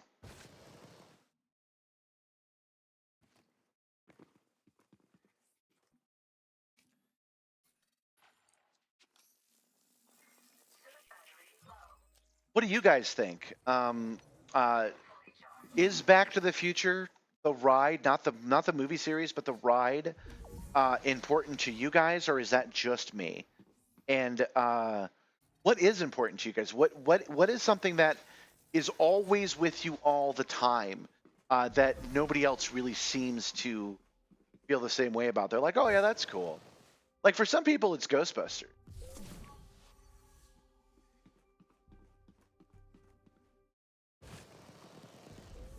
Oh, you know, I should mention that I am working on Back to the Future, the ride being playable to you guys outside of my house. I'm working on something called the Ride the Movie Simulator. And the Ride the Movie Simulator is something I can take to places like Dragon Con and set up so that you guys can experience it. I'm actually setting up my own experience based on Back to the Future ride. It's my own IP, but I can be convinced to show it to you. I mean, after all that talk of how much I loved it, right? How could I say no and not let other people enjoy it? This is the thing I don't particularly care about for IP and intellectual property. It used to be 40 years. At 40 years, it was open to everybody. And that means that we are close to owning Back to the Future ourselves, and we can enjoy it, and we can do transformative things with it. But the way that it is now is that it will never become available. It will never be something I could legally show to people. I have to do it under the table, which is a shame.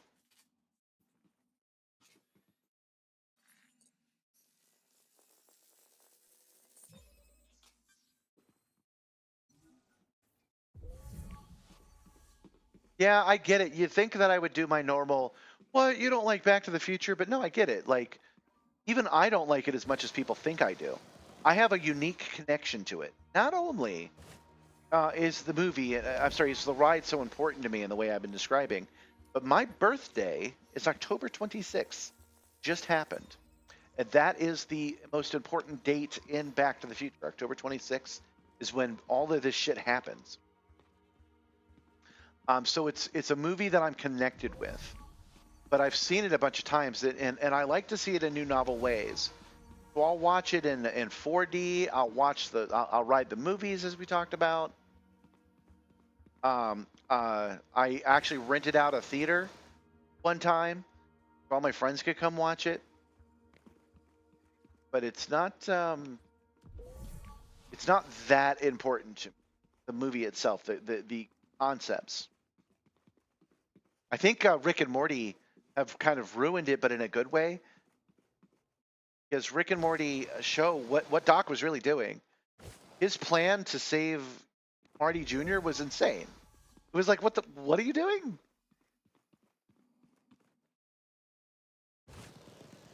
Don't get me wrong, I like Doc. I like Christopher Lloyd. He's fucking brilliant. As Captain Disillusion mentioned, the movie tends to have a way of staying relevant. I was once a naive kid that wanted to make my way in the world, and now I'm an old scientist that does the best he can in his basement.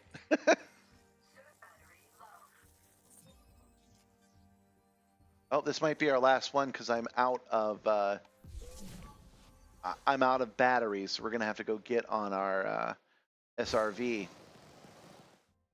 I might not have enough power to finish 3 cans.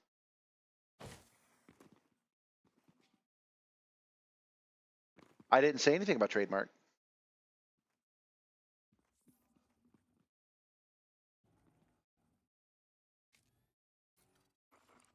Oh, I'm sorry, you did. I'm sorry, I didn't see the other comments.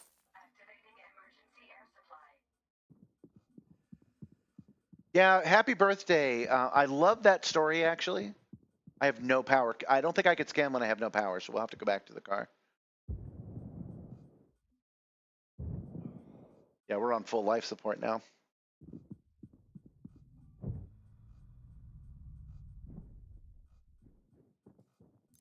Not a problem. There we go. Problem solved. Yeah, Happy Birthday was the crazy one. But the story of Happy Birthday is great because they knew they were wrong and they buried the truth. Whoa, whoa, whoa, whoa. Sorry, John's got control of the ship.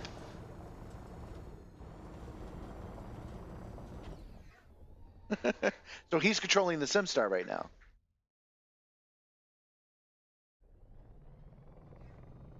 I guess he's saying it's time to move on.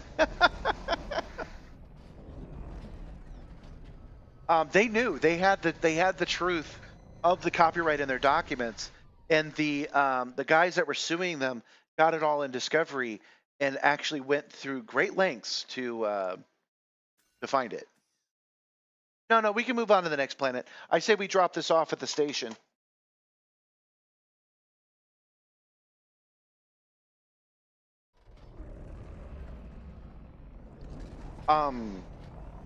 So yeah, they knew it was Twinkle Twinkle Little Star. I think it was Twinkle Twinkle Little Star. Birthday Twinkle Twinkle. It was one of those songs like that, and they knew it, and they knew that it had been discovered first, and they went through like thousands of documents, and then they finally found it and was able to prove it, and that's why Happy Birthday is in the public domain once again.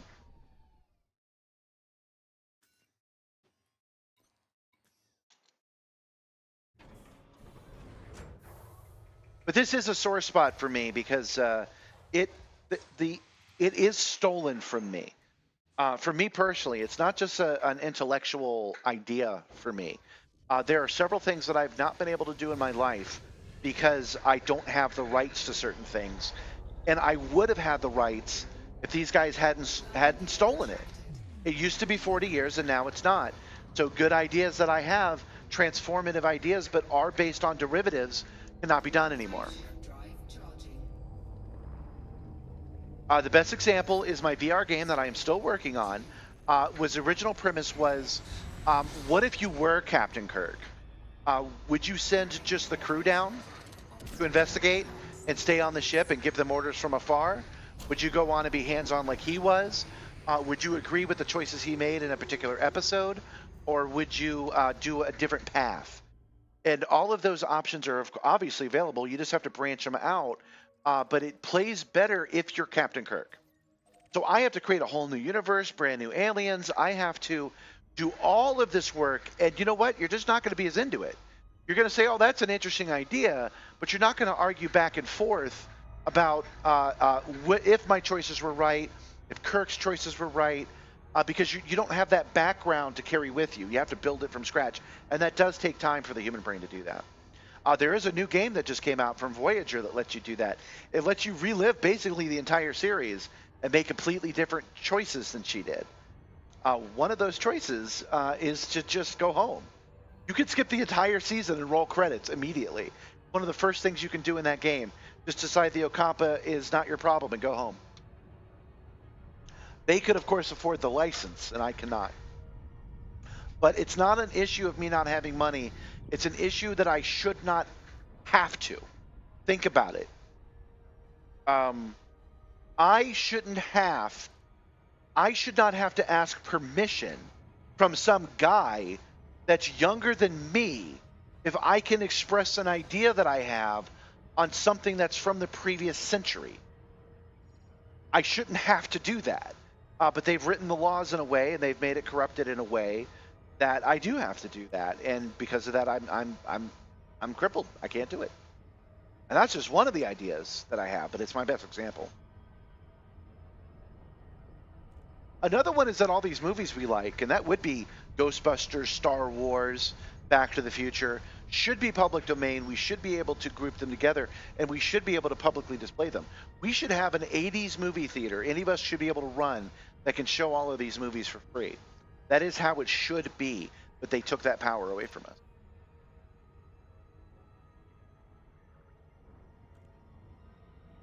That's theft. That's not, oh, I lament that the world doesn't work the way it should. We had it and they took it from us because they like more money. They like greed. That's just straight up theft.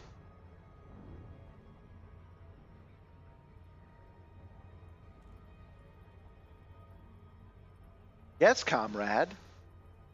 I believe that we should be able to have some. You know what? It actually goes past that.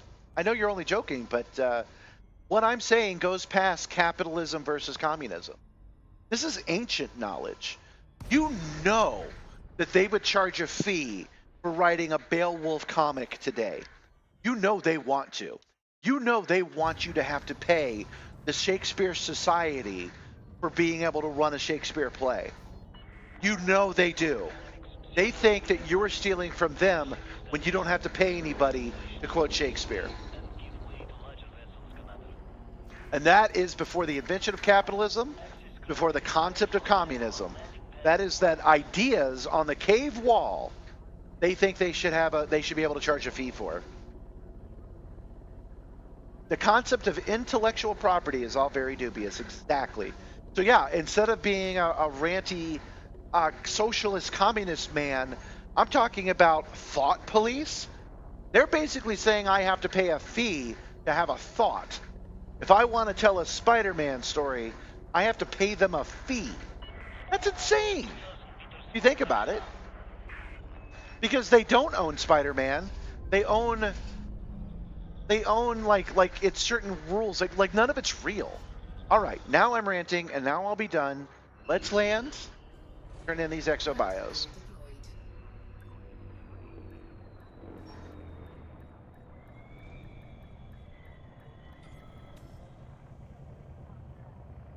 And let me check a message from Gabby. Remember, she's off grocery shopping. Touchdown confirmed. Oh yeah, she also cashed in some of that free food from McDonald's. All right, let's put this back down and see if anything fails on us or if I reboot. I wonder if I can avoid this just by being more careful and not doing two things at the same time. Maybe that's what my problem is.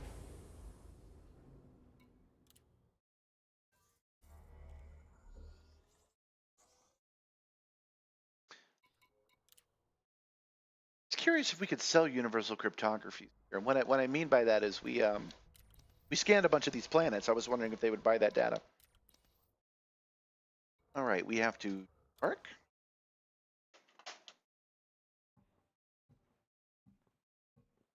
I really do appreciate all you guys staying and watching me do the same loop over and over again. I'm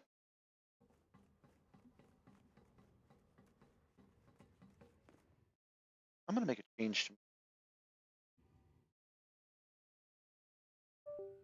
the way that I'm recording this. Oh, a little bit. I like that better.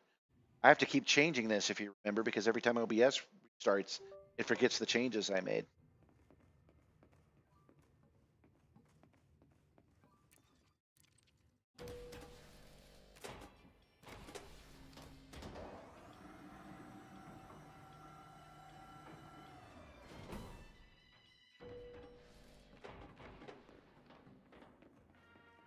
I guess I'm not done ranting because I was thinking when I say that they want to charge a fee, I just want to make it clear they would charge you a fee to look at the sun if they could, and then they would act like you were ungrateful for all they've done for you, try to look at the sun without their permission.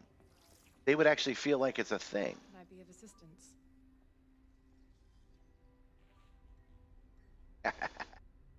Commander Simstarr disagrees with Commander Vectra. Again. You have organic data to share with us?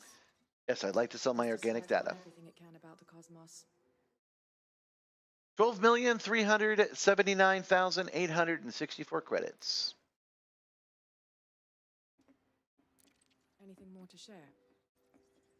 Nope, that's all I need. Thanks you for your contribution.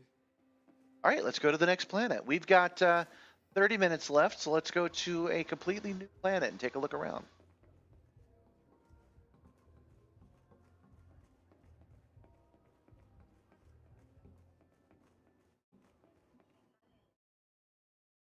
Any man wearing white has no room to hold an opinion.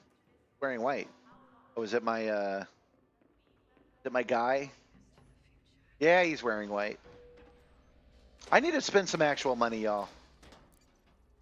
I do. I need to upgrade my suit. I play this game enough.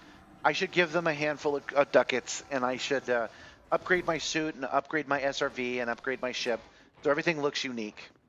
The Simstarr brand going on. I wonder if they sell red berets for commanders.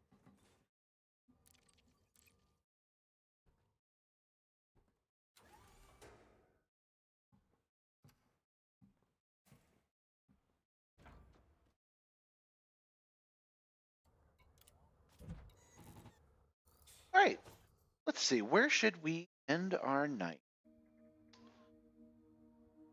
We did this one and we did this one.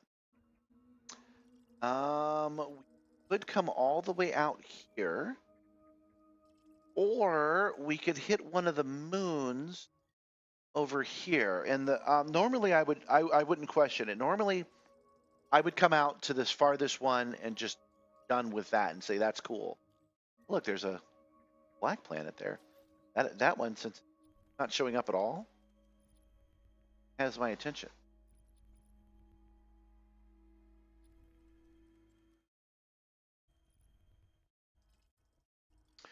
Anyway, I wonder if they have something cool set up, an interesting vista with these three moons, what I'm thinking. So I've talked myself into it. We will go to this moon right here.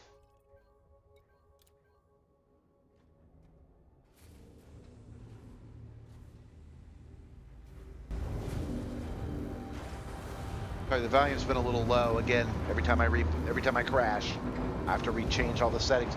That's not always true. Once I've successfully properly closed OBS. Restrict speed until clear of the station perimeter. restrict our speed to maximum. Let's go. Landing gear retracted.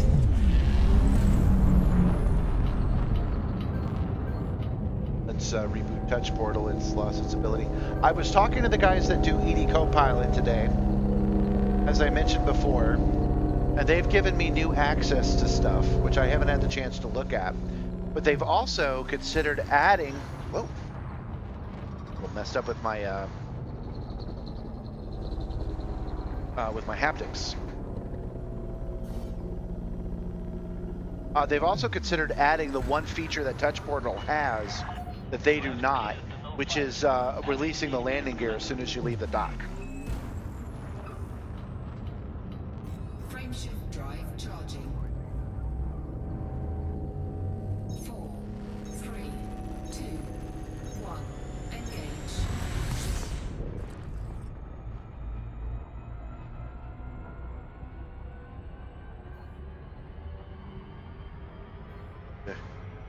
Don't forget the second ring.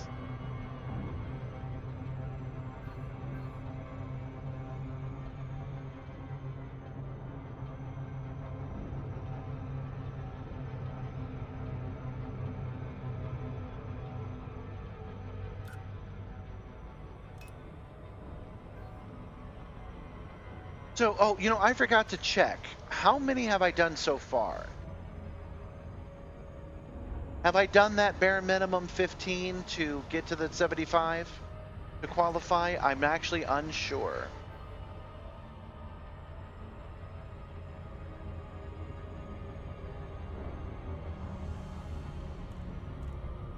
The reason I ask is because I will end on time tonight, which is going to be a little bit past 11.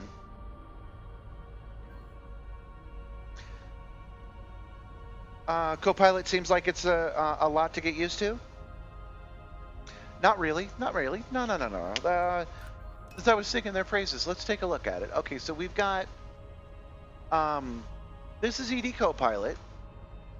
And yeah, it's got all this data, but I don't have to look at it. What you have to do is you go into your menu here. Oh, it went away. Why did it go away? I broke it. Where did it go? There it goes.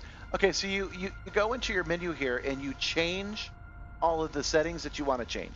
For example, I've programmed it to talk to me. You can't hear it today because we're in a sector of space where they're just too chatty and she automatically reads off. So, oh yeah, one of the things I programmed is for her to read off all the chats. And I've just muted her for today's example. So that's just the thing. You have to spend like an hour going in and changing that. Oh, Gabby's home. Hi, Gabby. You have to spend an hour going in and changing that, but after you've done that, the interface itself is pretty great. Oh, free ice cream. Thanks.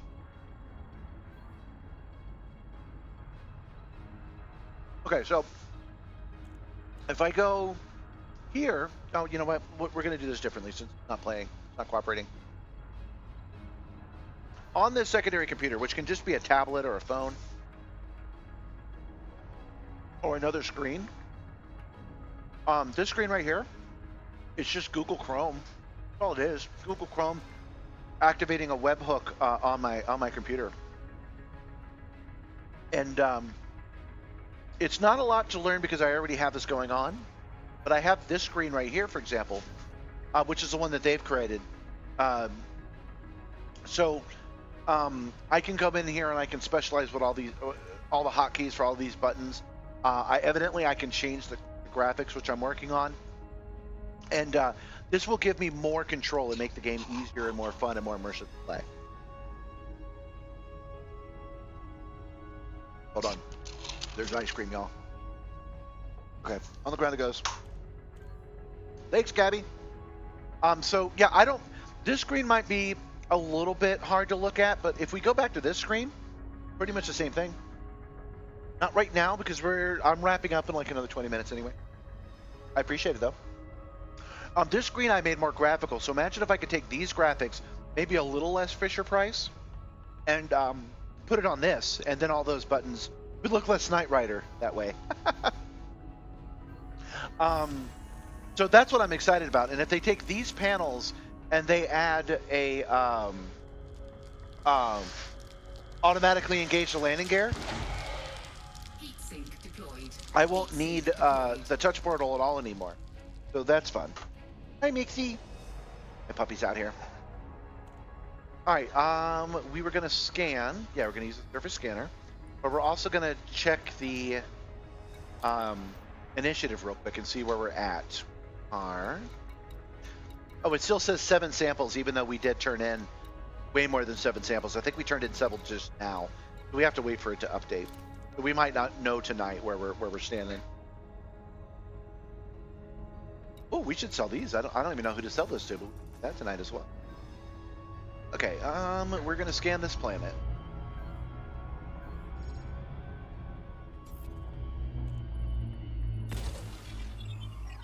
Which we can do with one shot as long as I didn't miss just now.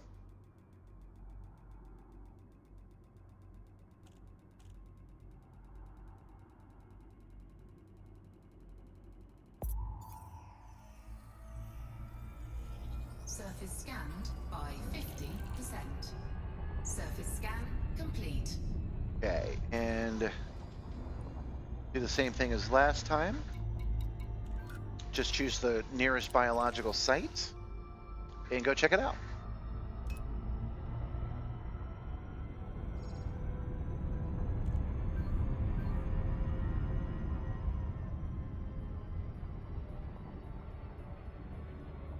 Man, I'm gonna miss that Monopoly game. We got a lot of free food out of it. It actually improved our budget for October and November quite a bit. So you guys have been quiet, but I assume that you're all real people watching. We do have more viewers today than normal.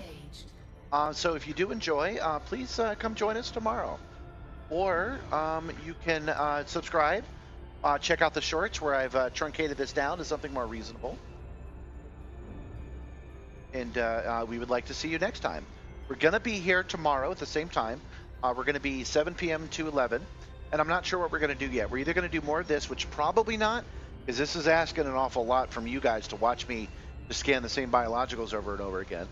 Or we're going to go do the race. I'll look up the buckyball race before we go.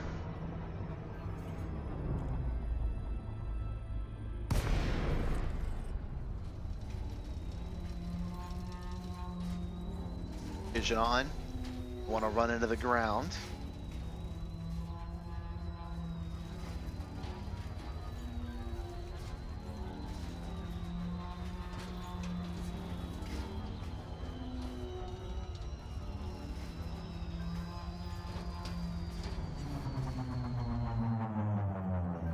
Go. That was a good one.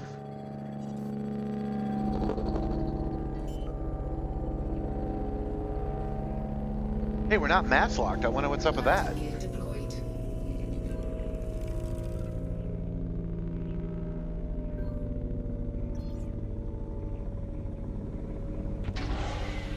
Heat sink deployed. Heat sink deployed. I think John might be a little bored. It keeps firing my heat sinks. I need those to sink my heat, John.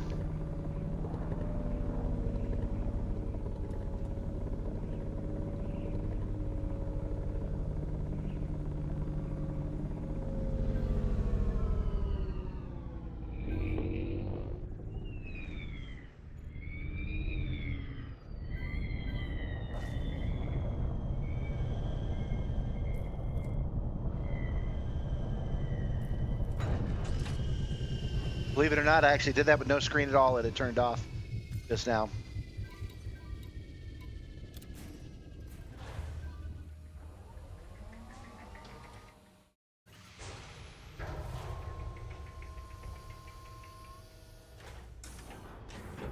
Low gravity warning.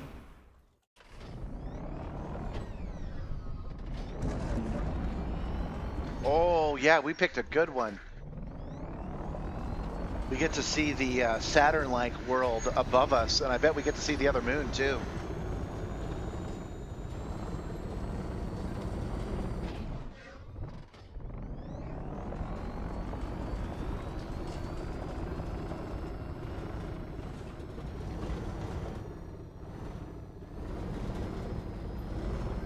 Oh, you know what? We should make both of them. We actually should start maybe right here tomorrow.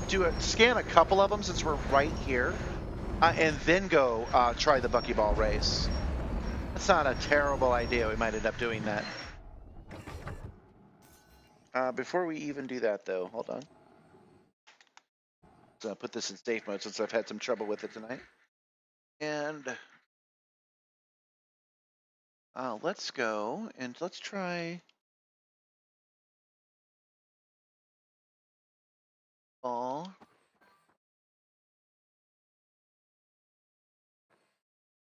Challenges, Galaxy. There we go.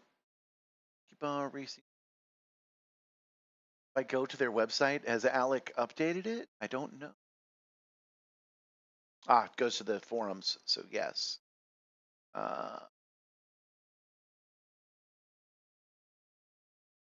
That's from 2023. Vince.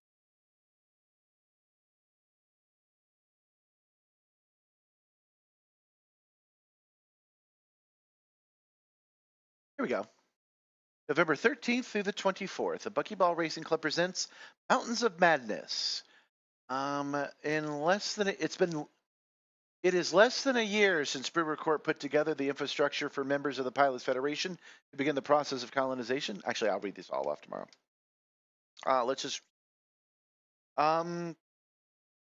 The race has two categories, and we're going to enter into the regulation class, the stock NASCAR class.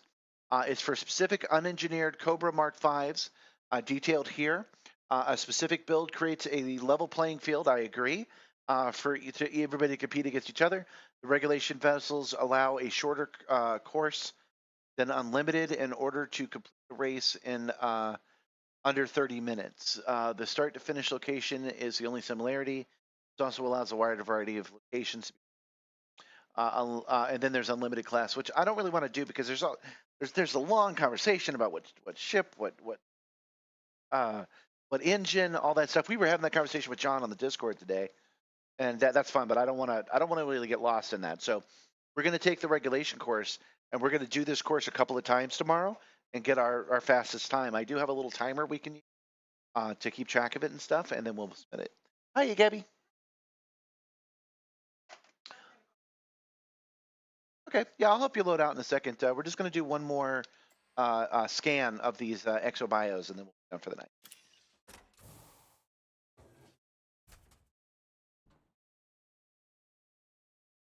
I would just stay on this planet. I'm kind of tempted to, so that when I boot up tomorrow, I'm right here and can do some more scans.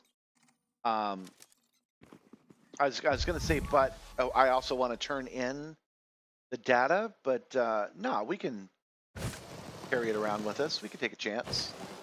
I was worried I might die out here, but that doesn't seem likely anymore.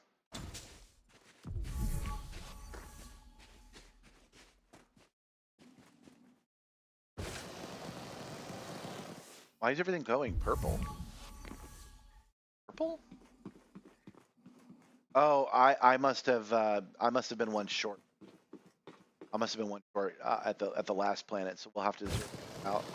It must be saying it's the right kind of thing, but not a compatible scan.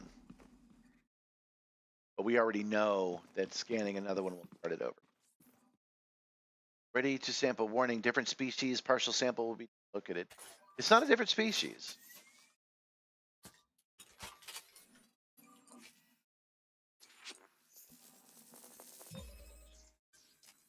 You know, I never noticed because it's just below the screen, but yeah, there's a little indicator on how many you've scanned so far. So I don't have to guess like I've been doing. Oh my. There was a big slamming sound. I think the trunk of the car closed on its own.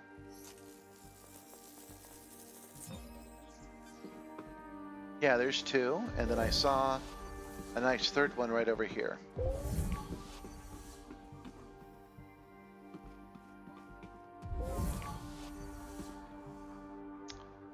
I see it. It.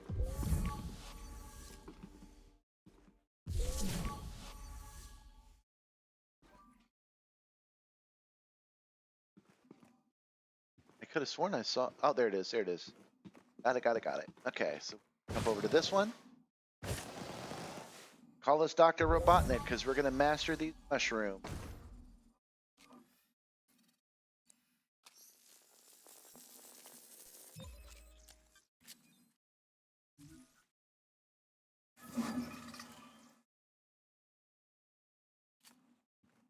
You know, that's I find that with this game in particular, and I'm not like this about everything, but this game in particular, it's always worth the effort. You know, you see something that tickles your fancy and you're like, you know, I kind of want to do that. But do I want to fly all the way over? Yeah, you do. Because you also like flying spaceships. And this is a good reason to fly a spaceship. I'm being serious. Oh, darn it, just missed.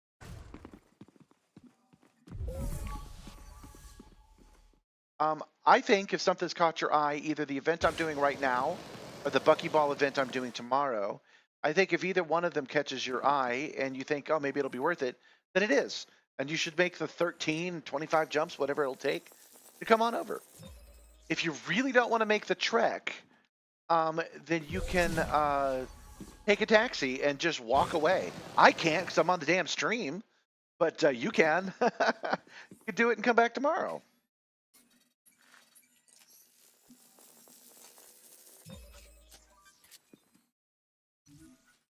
And if you want to do the race, if I could encourage you there, you know, I know you guys are generally silent. This first thing that you've said. Welcome, by the way.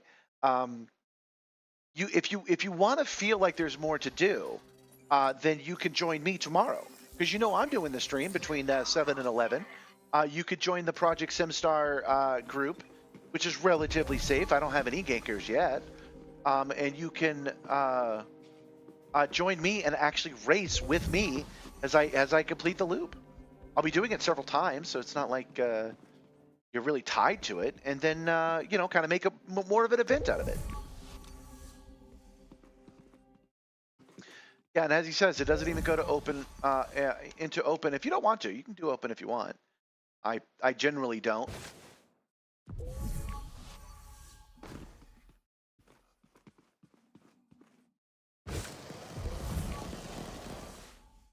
Lost track of the little I was doing. I never, if I gave you the impression that I was good at this game, I apologize.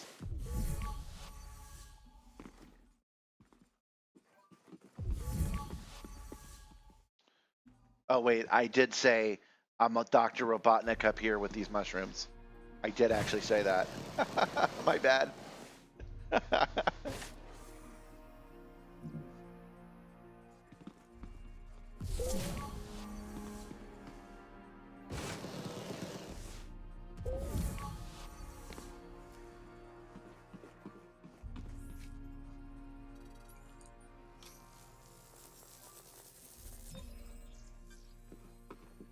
Excellent, excellent.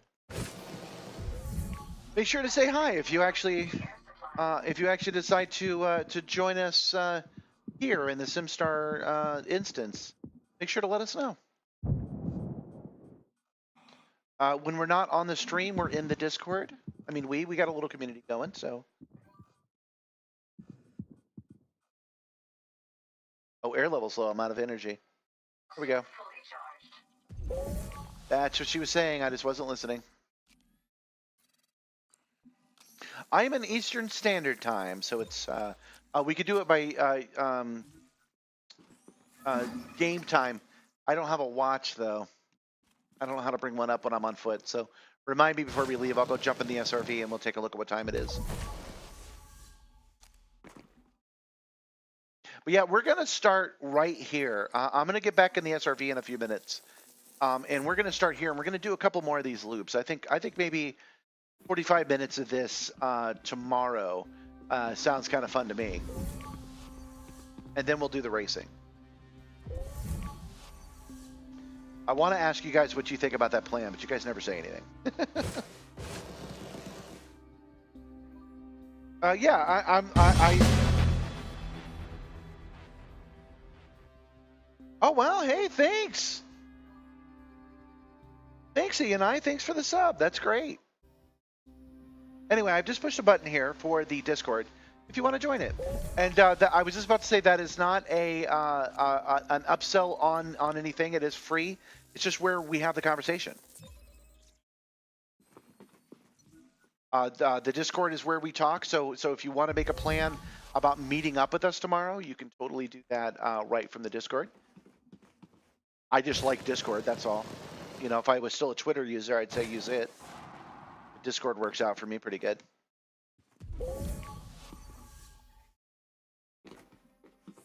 Okay. Finally got a good loop here.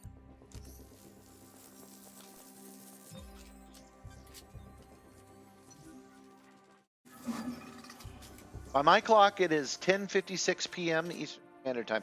Oh, you know, I should ask you, what time zone are you in? Are you in the States or are you somewhere else?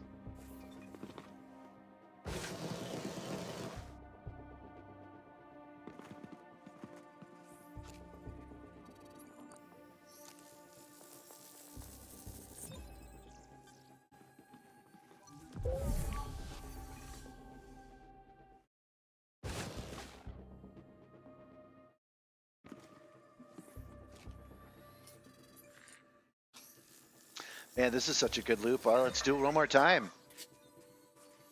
Oh, if I have enough power to do so. Yes, I do. Okay.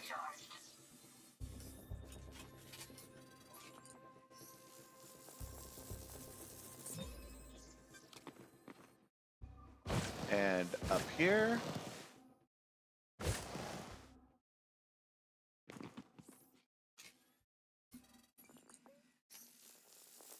Kind of wish the scanner did more, like a ray or something. I mentioned my own VR game earlier. It's got a scanner like this, but I actually think my scanner might be a little better, or has gameplay. Get just a little bit better.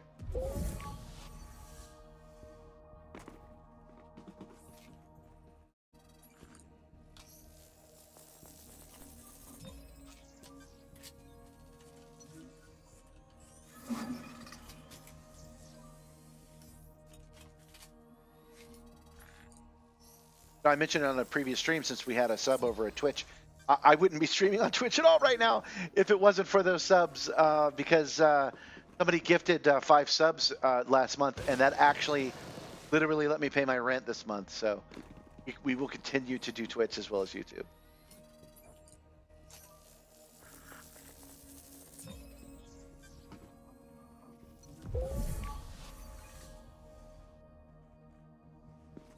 All right, one more loop.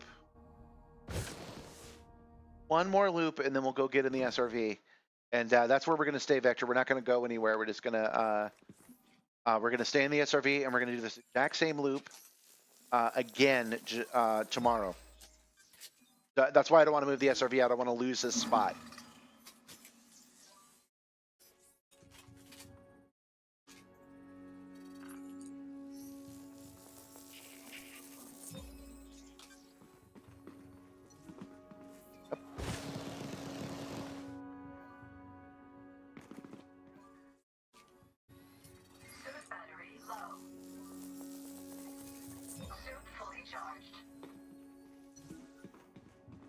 Down.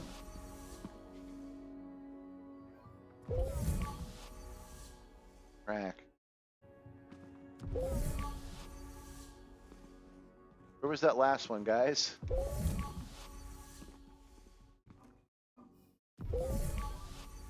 I do not see one.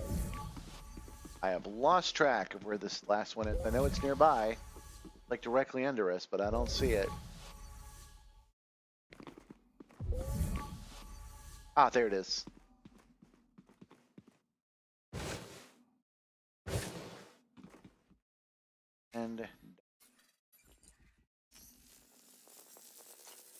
And by my clock, that is exactly 11 o'clock. So that's an excellent place to leave it. It's not the best for the stream, as I've mentioned, but it is excellent for this game loop. I enjoy the CGs. I enjoy doing them, and I'm really happy with this loop. So I appreciate you guys coming and watching me do it, and bear with me as I get extremely repetitive. But that is it for me. I'm going to stop it right here.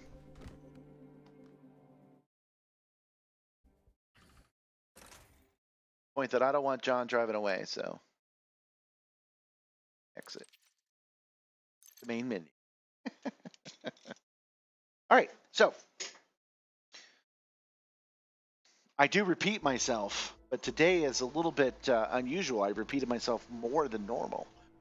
We will be back tomorrow at 7 o'clock Eastern Standard Time. It is currently 11 o'clock Eastern Standard Time. We'll do another 4 hours of Elite Dangerous fun.